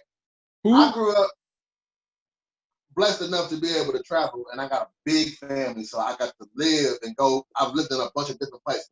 Like I said, Even though I'm from Detroit, I live in Ohio, but Houston is my second home. Like, I love Houston so much to the point where after I finish my next Detroit tattoo, I'm getting a Houston tattoo. I'm that implanted in the soil. I was down there drinking lean with my cousins in 95, 96 when Lil Kiki dropped the South Side that summer. I was down there first, like, what the hell? By the end of the summer, I was in that bitch, South Side. I was down there embracing that culture at a young age. So I love, everybody don't have to be lyrical, miracle, or any, like, for example, right? I love Trinidad James. Like, a lot of people be looking at me like, Nick, you? I feel like Don't Be Safe, that mixtape don't get the respect. Trinidad James don't get the respect to me, like, for being responsible for a lot of the shit that's happening now. I felt like even when they was doing year wrap-up last year, it was disrespectful for them to talk about the whole decade and not mention Trinidad James. No matter how you feel about it. One-hit wonder or whatever. It might have been a one-hit wonder, but he might have been the last one-hit wonder. And he was the first nigga to go. Him and Soulja Boy technically first. Well, not even Soulja Boy. Soulja was the first nigga to ring. Soulja got multiple hits. He was the first nigga to ringtone. Trinidad James is really the first viral rapper. Yeah, like that. Yeah. He's the first viral. Dropped the video, took off, record deal. Trinidad James started rapping 7 months before all on everything, and he's the first one to go viral and spread around via YouTube. Because that was that Vine era too. Like, yeah, it was like him and that nigga did the that ganja style shit.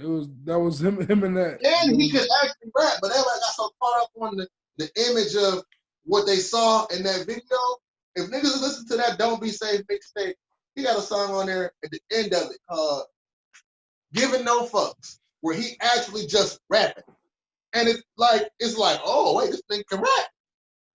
And I feel like his singles, a lot of times you get singles so big that niggas can't ever get past that. Like, how like what's going to happen with Lil Nas X? He's not going to never do that again. You know, so it's like, it's like people get buried up under that. Lil Nas X is a one-hit wonder. You're right. People get buried up under their own success, and we forget about it. And we write them out of hip hop, and it's like that's bullshit. So I do like the young niggas. I just want them to leave, like Roy said, right? Roy said this on the Allegory issue. He said, niggas can own it. He and I can't quote him verbatim, but he said niggas own their own masters.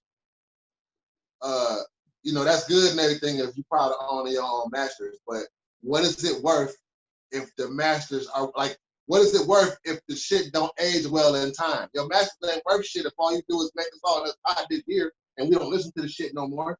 Yeah, that's real. So it's like, I just wanted to be more mindful because I like Roddy, even though I don't think I got Roddy not in my top 15 albums of the year, even though I understand why it is for the youngin'. I like Roddy. I like Corday. I like The Baby. I like a lot of these young niggas. I like NLE Chopper. I like these young niggas. I do like them. I just want rap.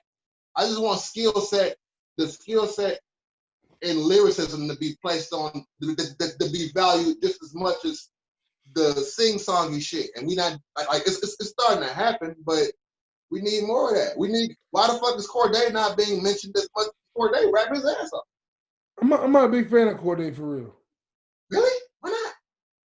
I just don't get it. How do you manage to be a fan? Yeah. How do you manage how do you manage to be the Mick Jenkins guy, that's my dog. The Mick Jenkins guy, the Pivot Gang guy, and not what's like Corday? What's up? Like how do you manage to do that? Not like Corday. All right, I'm gonna give you an example, right? So Corday, dope, but like Mick Jenkins, Pivot, like they are all kind of like individuals. I hear Corday, I hear a dude listen to a lot of J. Cole and Chance. He sound like J. Cole. He sound like every song's like either J. Cole, it's like Chance. And it's like it's good, but just like man. But if he rapping his ass off, like you can't. We don't say that about you. Don't say that about JID, and we know what he sound like. Who JID sound like? Who does JID sound? Are you gonna do that right now? Who does JID sound like? JID don't sound like Kendrick. No. Stop playing. JID sound like Kendrick Lamar to you? He doesn't. No, because he rap fast. No. His vocal inflection dip, bro. If I played a JID fan for a casual fan, the first thing they would say is, "Yo, when can you put some new shit out?" You know they would. No, they would. They better not around me. They better not, man. JID is hard, bro. No, I'm not saying he's not hard. See, you know what I'm saying? I don't think he sounds like this thing you got for Kendrick. Gotta stop, bro. Like it's not even that. I know it's not even that. Like, cause I think Kendrick is better than JID. I'm not crazy. But like for me, like Corday, I can see. As you say, I can see of course, the correlation with JID and Kendrick. But I feel like it's much less evident as it is with Corday, Cole, and Chance.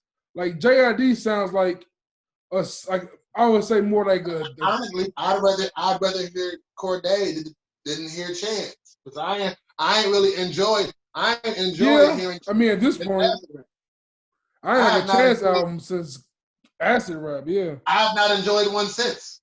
Yeah, I'm in some of the same book. I don't like Coloring Book. I don't like I Love My Wife. I don't even know the name of the album. It's called I Love My Wife. I think it's called My Big Day or some shit. Like I don't. So it's like Chance might be the biggest letdown of this generation. I feel like, as far as because I remember when people he was supposed to like replace Drake as like exactly. I remember that. People was really on that. I said people Drake, but I understood it. Like Chance is like I put it in my top 10 Chicago rappers list. And I kind of regret that shit now, but I bet you do. It was that's another thing too. Y'all with these top 10. I'm so glad that y'all stopped. We ain't stopped. Thank you God for not. Don't come to Detroit with that shit. Don't do no. Don't. We did Detroit. Don't. We did Detroit. We did Detroit. Don't. Please don't.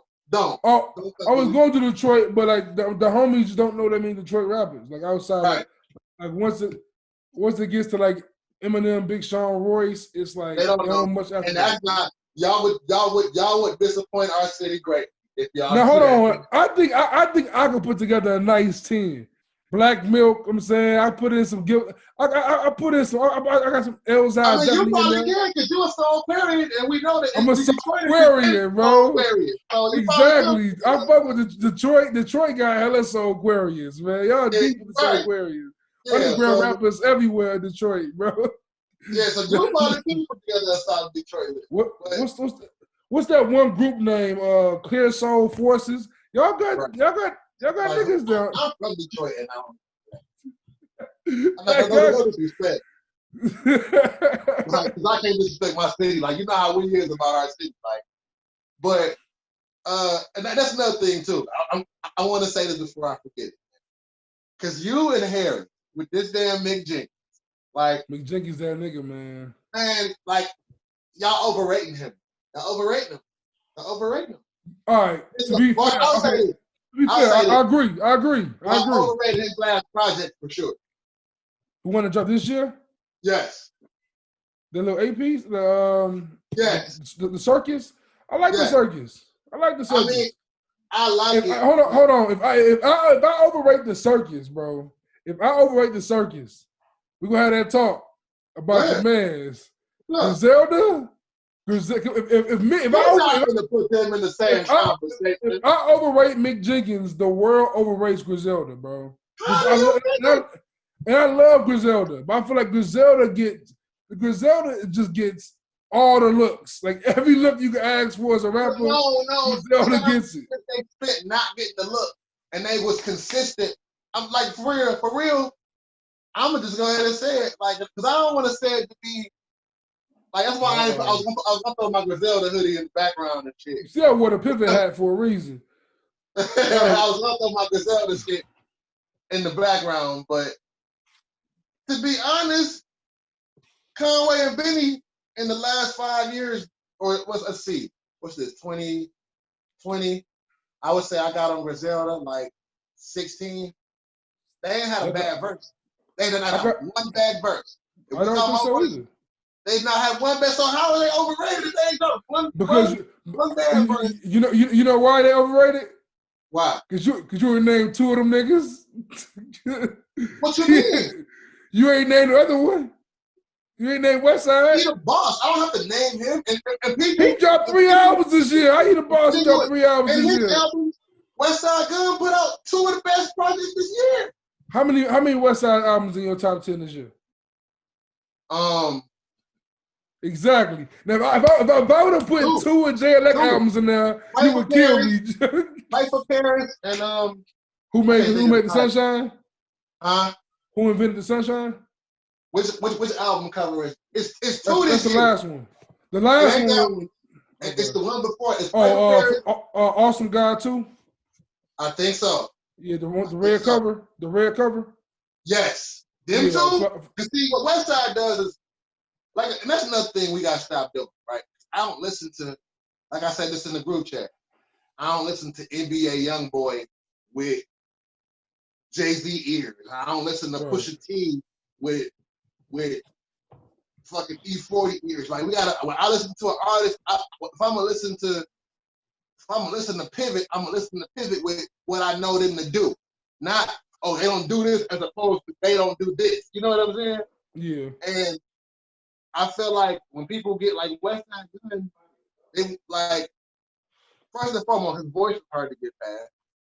And if you can't get past that, you're not even gonna He blocked me on Twitter, bro. And his flow is so unorthodox that it's hard to keep up with. But if you listen to him, he's saying some fly, dope shit, and his bars in there. For me, Westside Gun is the equivalent to if Slick Rick and Ghostface Killer had a, it would be Westside. I see that. I listen to it like that. I feel like Westside is nice. He makes dope albums. I feel like Benny and Conway don't miss, but I mean, like they own like everybody's like top 5 every year. Because what does that say about their performance then? If they own everybody's top 5, like that mean they kicking everybody ass. So you think Fly Guy's Awesome Guy 2 is that much better than Mick Jenkins' The Circus? I feel like it could be a better album, but I don't feel like The Circus is astronomically less to be not ever mentioned. Like it's mentioned by no. I'm gonna say not ever mentioned, but I feel like for me, right? The Circus, I only like 3 songs on it. I feel like it's too. It's the rest of it's too. He has a bunch of dimensions, but he's staying one a little too much.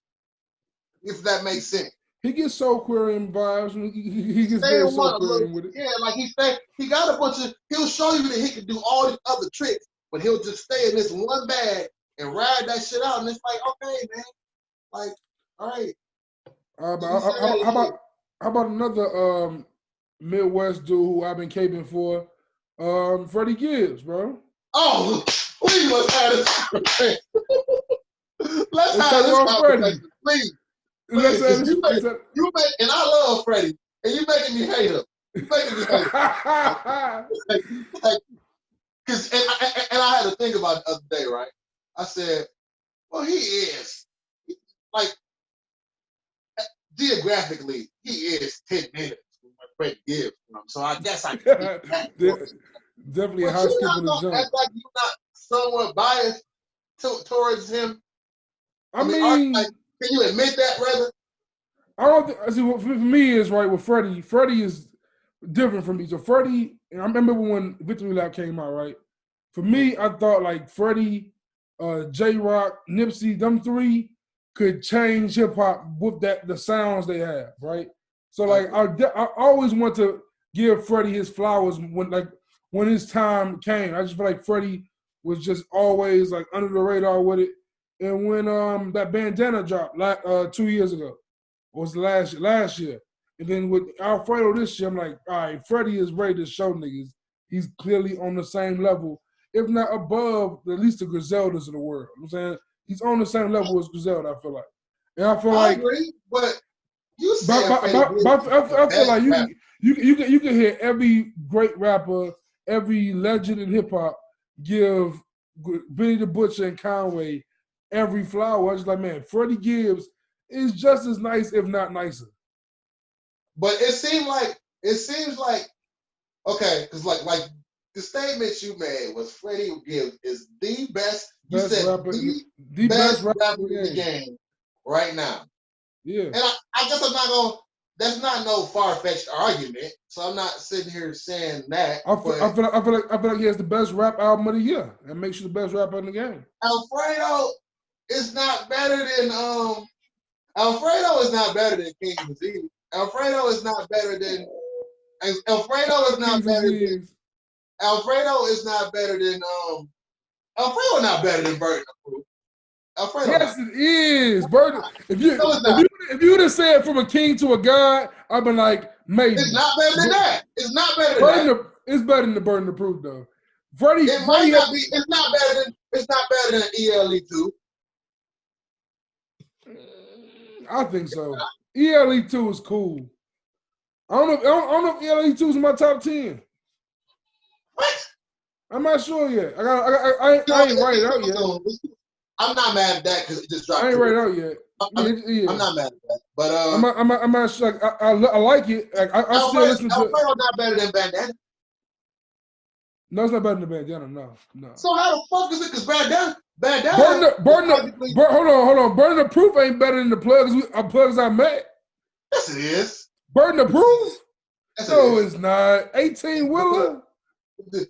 But see, that's what, you can't point out the highlight moment. And like 18 Wheeler, I really would have rather heard that on Burden of Proof. But 18 Wheeler sells Burden. I mean, it sells the plugs I met. 18 Wheeler is what sells that out to me. But Burden of Proof is, I think. Is Burden of Proof better than Tana Talk 3?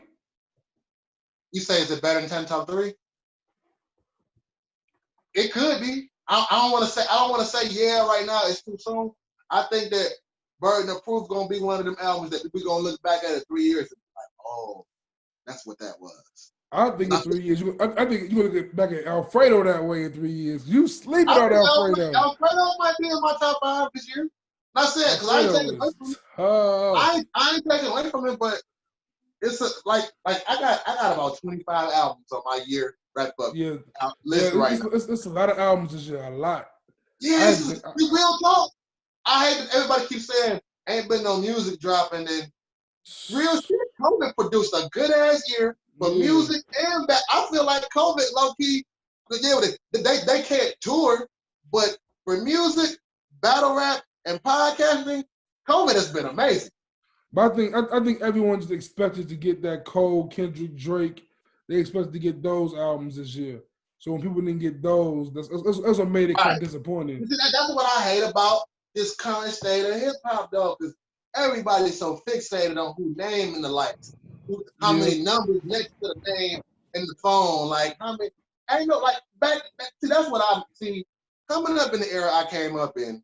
This is why I say when everybody just throw the, oh, it's just my opinion, so I can say that shit, and it don't matter how outlandish shit is. And it's like, was that me? Was that me? I mean, a lot of times you say it, but sometimes when you say it, it's like it's legend. It's like, okay, yeah. But now niggas take it to go Skip Bayless mode with it and just say the most outlandish they can possibly say, and it's like coming up.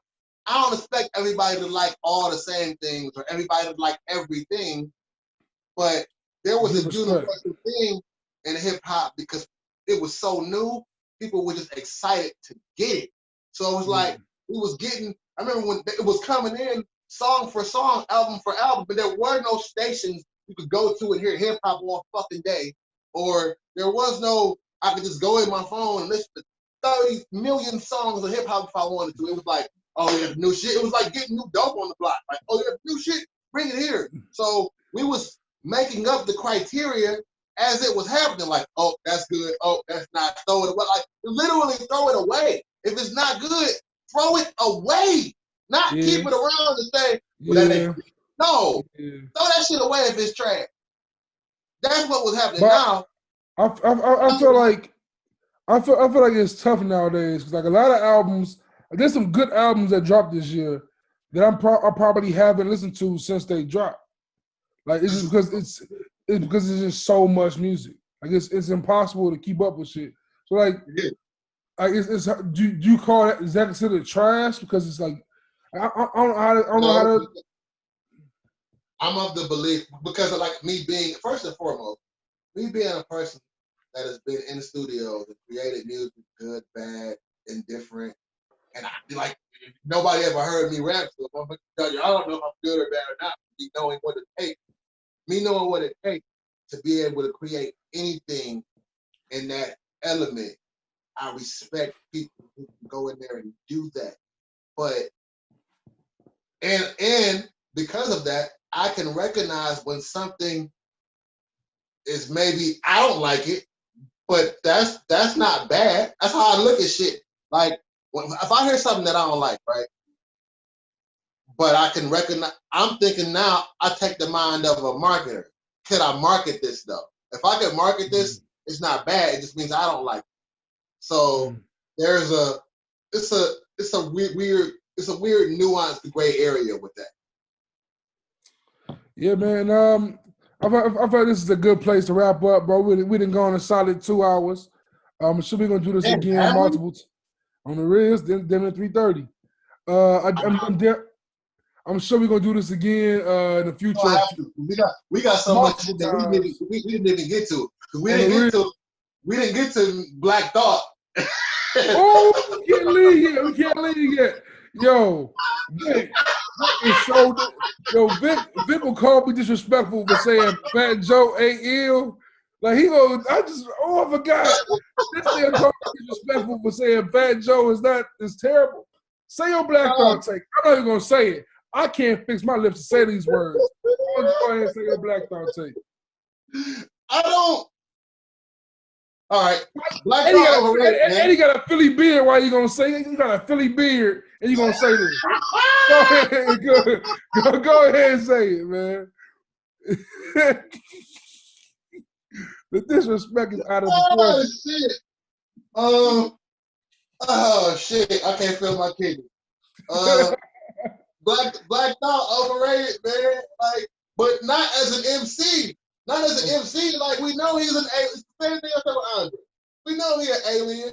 We know he'll rap your head off. But I don't want to hear fucking 45 minutes of God, like him just saying big ass words. I'm gonna tell you what you said about me about Freddie Gibbs, right? And you're gonna hate this, but I feel like you got a bias, bro. Because I said the same thing about Royce. This is exactly how I feel about Royce the 5'9". I would respect that if you say everything before the Layers album is that. I actually think everything after the Layers album is more so that realm. Because don't get me wrong, like Layers is incredible. Allegory is incredible, but I feel like Royce gonna give you 40 damn songs just rapping. If you don't, for me, Book of Ryan is 30 songs just raps. No, it's not. It's a whole entire story there. I know it is, but it's a long. It's like a Lord of the Rings ass story. Book of Ryan is long, bro. Cocaine is a dope record. Bottle Boat is a dope record, but man, that is a long. When you listen to it in the sense of, because it's a trilogy. If you listen to Layers, Book of Ryan, Allegory together, it's a trilogy of the 3 stages of the person. And the argument against Royce was Royce never made music with content and subject matter. He was rap. Now he give you 3 albums of that, and you still say he just rapping. I don't know what. I never had a problem with Royce raps before that though. I love street hop. I love street hop. The same problem that people had with Royce is the problem I have with Black Thought. Streams of consciousness, all 3 of them dope to me. I don't just like the album, but it's like words and words. Yes. It's words. Like, you're not telling us. I agree. We have no idea who Tariq Trotter is. We have no idea who he is. He talks about his family in the songs. He talks about depression and shit. But like, we don't. But there's no story. We just know you was in a band and you rap with him. I guess I kind of get that. I would listen to Beanie Siegel before I listen to Black Thought. Yo, you and Smoother will get along so well, bro. That's my nigga. I can't wait to come to Chicago. That's Smoother. Smoother said the same. Smoother said Beanie and Freeway. Yes. Freeway, Philadelphia Freeway. Oh, here you go. You're the same nigga. And the next one, Free at Last, them two, give me them two all day, bro. I love Freeway. Smoother put Free as one of his top 10 intros ever. Yes.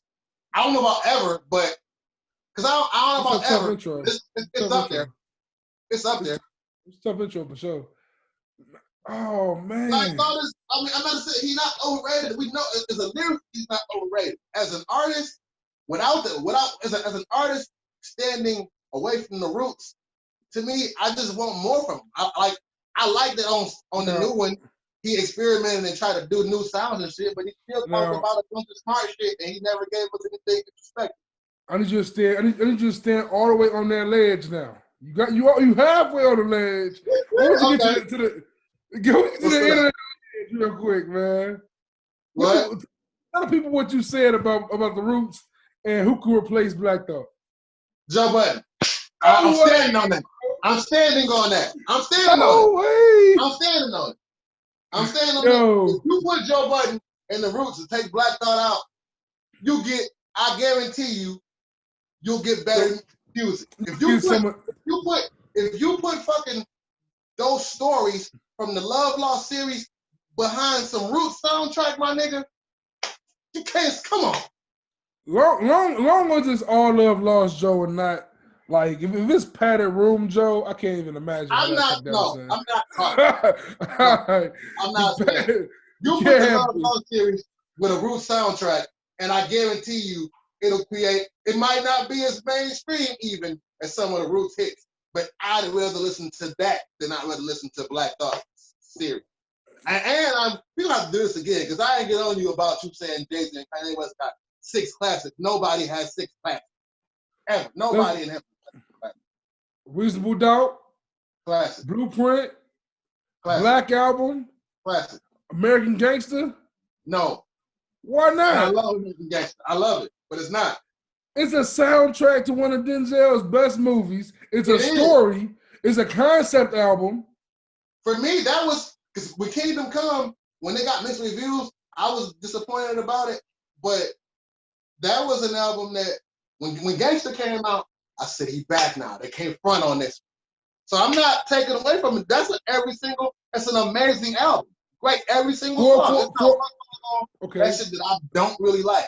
But 444. I don't know if we could call it a classic yet. I think we got to get us some more. I don't know if we can call it a classic. It's been 4 years. Yeah. I think I still got it. Maybe.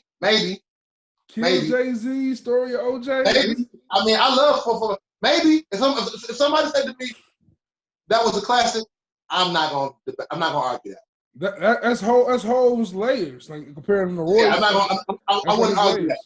I wouldn't argue that. All right, Kanye. I can respect that. Kanye, College Dropout. Yes. Late registration. No. What? It's not a classic. What? It's a really great album. It's not a classic. Why would you? What makes Late Registration a classic to you? The production, the features. Hey Mama, Roses. I was gonna say, what's the classic moment from that? Hey Mama, Roses, Gold Digger. People don't care about those for real. Like Kanye fans do, but nobody give a fuck about that. Diamonds Are Forever remix. Bro, it's a classic moment in hip hop. It's a classic moment. A classic album. I'm a businessman. I'm a businessman. Like the registration is a classic moment, but a classic album, that's a lot. It's a really great one. Now, Graduation, classic. Graduation changed some shit. 808s?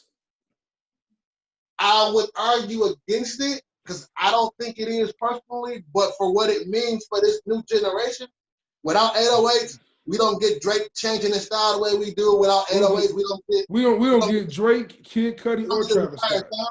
So I don't think it's a classic album, but I think it created a classic movement in hip hop. Twisted Fantasy. It's another one of those. Yeah, it's a classic to everybody else. So I'll respect it. That's a certified. I'll respect it, but I think people overrate that album. I do. How could you overrate? It's damn like all right. Everybody loves. When I say I'm gonna say. Everybody loves Fantasy because it sounds extraordinary in its moments. When I say what I'm going to say, you're going to say this is why it's overrated. But one is probably the most polished production-wise album ever. It's damn near perfect. Yeah. It's Kanye rapping his best ever, even though it's mostly Sci-Hi and Pusha behind him. I don't agree. I think he rapped better on Graduation. He rapped better on Graduation. He said Chicago Nas. That was not. I'm an asshole. That was his best rap. Listen to the intro again. Listen to Dark Fantasy again. I love that intro. I love my joint. Gorgeous with Raekwon. That's all I was gonna say. That's the song where he showed his ass and it was like, that's yay. But he didn't do that every song to me. I could do without this. I could do without Porn Star or whatever the fuck that shit is called. I could do without. I could kind of really do without Monster for the most part. Monster has aged horribly. I could really. Devil the New Dress with Ross. Devil the New Dress. I love that, but we could take Kanye off of that. Matter of fact, I'd rather hear J. Cole's Voluminati and Rick Ross's verse together than Kanye West on it. Like, I ain't even mad at that. Honestly, as a Cole fan, I would rather hear that. I think that Kanye, his best rapping to me is Graduation. Like, that was his best. Hold on. But Kanye said, what he said on that song? Last night was Mad Real, Sunglasses and Advil. That's Throne. That is Throne. What did he say on Double New Dress? He said, what did he say? Oh shit, I forgot the ball. But he snuck on this shit. He killed that.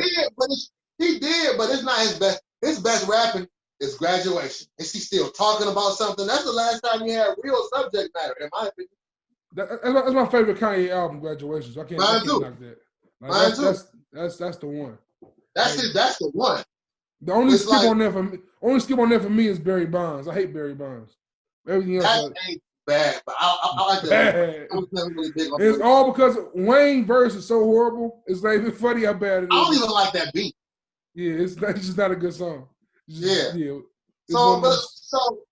you come to Throne as an album with them too, and the Throne is a classic, bro. The Throne is a personal classic, but I don't know if the culture, because that's how I view stuff.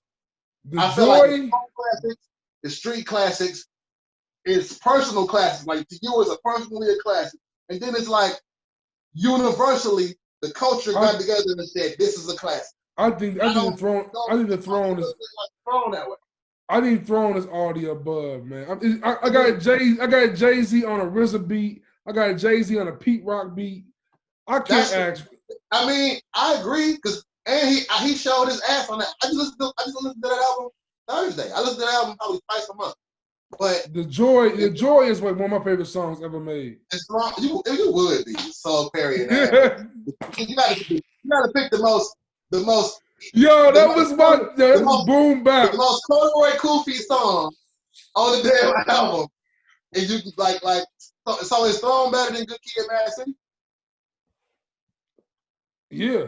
Well, you had Kendrick, so that's not. No, not even that. For me, Kendrick's best album is Butterfly. I think it's Butterfly. That's the Soul Period album. What? Butterfly in Section 80. Butterfly in Section 80 for me. His most soul Period-esque album. Hey man, I can't. Hey, I'm sorry, bro. Mortal Man for me. Mortal Man is a different kind of song for me. I feel like I love Mortal Man. Mortal Man is. I remember when I first heard it, bro. You need, my nigga, you need a theme. Like you need a Roots band walking behind you. You need Bilal and John Legend to sing behind you. Yo, Questlove is my personal hero. I ain't gonna lie to you. I can believe that. Questlove is incredible. That's my personal hero. Man, this was dope, bro. Definitely. Overdue. I'm coming to Chicago, man. I want to sit down with everybody. Yo, and really it's gotta happen. I'm recording with the fellas Sunday. Got Kayla and Smoother. We're doing top 10 Jeezy and T.I. So I can't wait. To hear it. It's gonna be interesting for sure, man. Hey, I appreciate you, Uncle Vic, bro. Tell man. Love. Tell them all where they can find you, where they can reach you. First and foremost, this was long overdue. I'm glad we got to sit down and do this, man. Salute, man. I really fuck with y'all the good in the hood over there, man. You see, I'm in the group more than I am in BKC sometimes. But much love. Y'all can find me at Uncle Vanglorious. You don't know what Vanglorious means, you better go listen to some fucking X-Clan or something. But Van and Glorious on Instagram and Twitter, and you can find me at Vick Life, like Michael Vick, Vick, Vick Life for Real at YouTube, or just type in Uncle Vick Rants, or just come by Blank Kanvas Creatives, man, and fuck with us. Come see it. Yeah, at BKC Network. And how many episodes you in now on UVR? I just dropped volume 4 yesterday. Because I'm doing the volume series. Because I feel like rappers always do an album and they call it volume 1. Yeah, you never get volume 2. So that's the reason. Yeah. That's hard. So I did volume 4 just dropped Friday, and I'm probably gonna shoot volume 5 in a couple of days. I'm trying to figure out. I don't know if I want to shoot for every Monday and compete with Harris and them over there at True North. Yeah. I don't know if I want to drop every Monday or every Friday. I ain't figured it out yet, but it's gonna be one of them days. But I've done 4, and I've done 2 quick rants where I kind of just on election night I was sitting there in front of the TV and I just got on there and lost it. And I got tired. I got tired of seeing our people on social media just tear each other down in front of everybody. So, but I did so far 6 videos on YouTube, and you can find them at Uncle Vick Rants or Vick Life for Real at YouTube. So we're gonna keep going for my homegirl Tierra till we get her name in life, baby. For sure. Rest in peace, Tierra, man. We love you. Make sure y'all follow BKC at BKC Network on Twitter and Instagram. Go to YouTube and type in Blank Kanvas Creatives. We do our BKC Roundtable Talks. Me, Vic, Harris, Pinky, the whole squad. Skeet, shout out to Papa C. What up, dog? Chris Bone. We did a Verzuz in the group. We gonna bring me and Skeet going Detroit versus Oakland. We gonna bring Verzuz season 2 back. Our Flameless Friday season 2 is coming back very soon. And that'd be in the Vimeo, right? It'd be in the Vimeo account. Yeah, it'd be on the BKC Vimeo, but because YouTube be capping. I talk shit on Twitter, talk hip hop and debate. I love to argue sometimes. I love being famous. Make sure y'all follow me as always, Juice JVP on Twitter, Juice in the Hood on Instagram, podcast at Good in the Hood Pod on Instagram, at Good in All Hoods on Twitter. Email us at Good in All Hoods, man. Until next time, man. Much love to Uncle Vic. Much love to all the listeners and viewers. We out. Merch coming soon. BKC merch and Uncle Vick Rants merch. And Good in the Hood merch and True North. Oh, God. And What a Crime to Be Alive merch. Let's go. We going up. What a Crime to Be Alive. Shout out to the review. Let's go.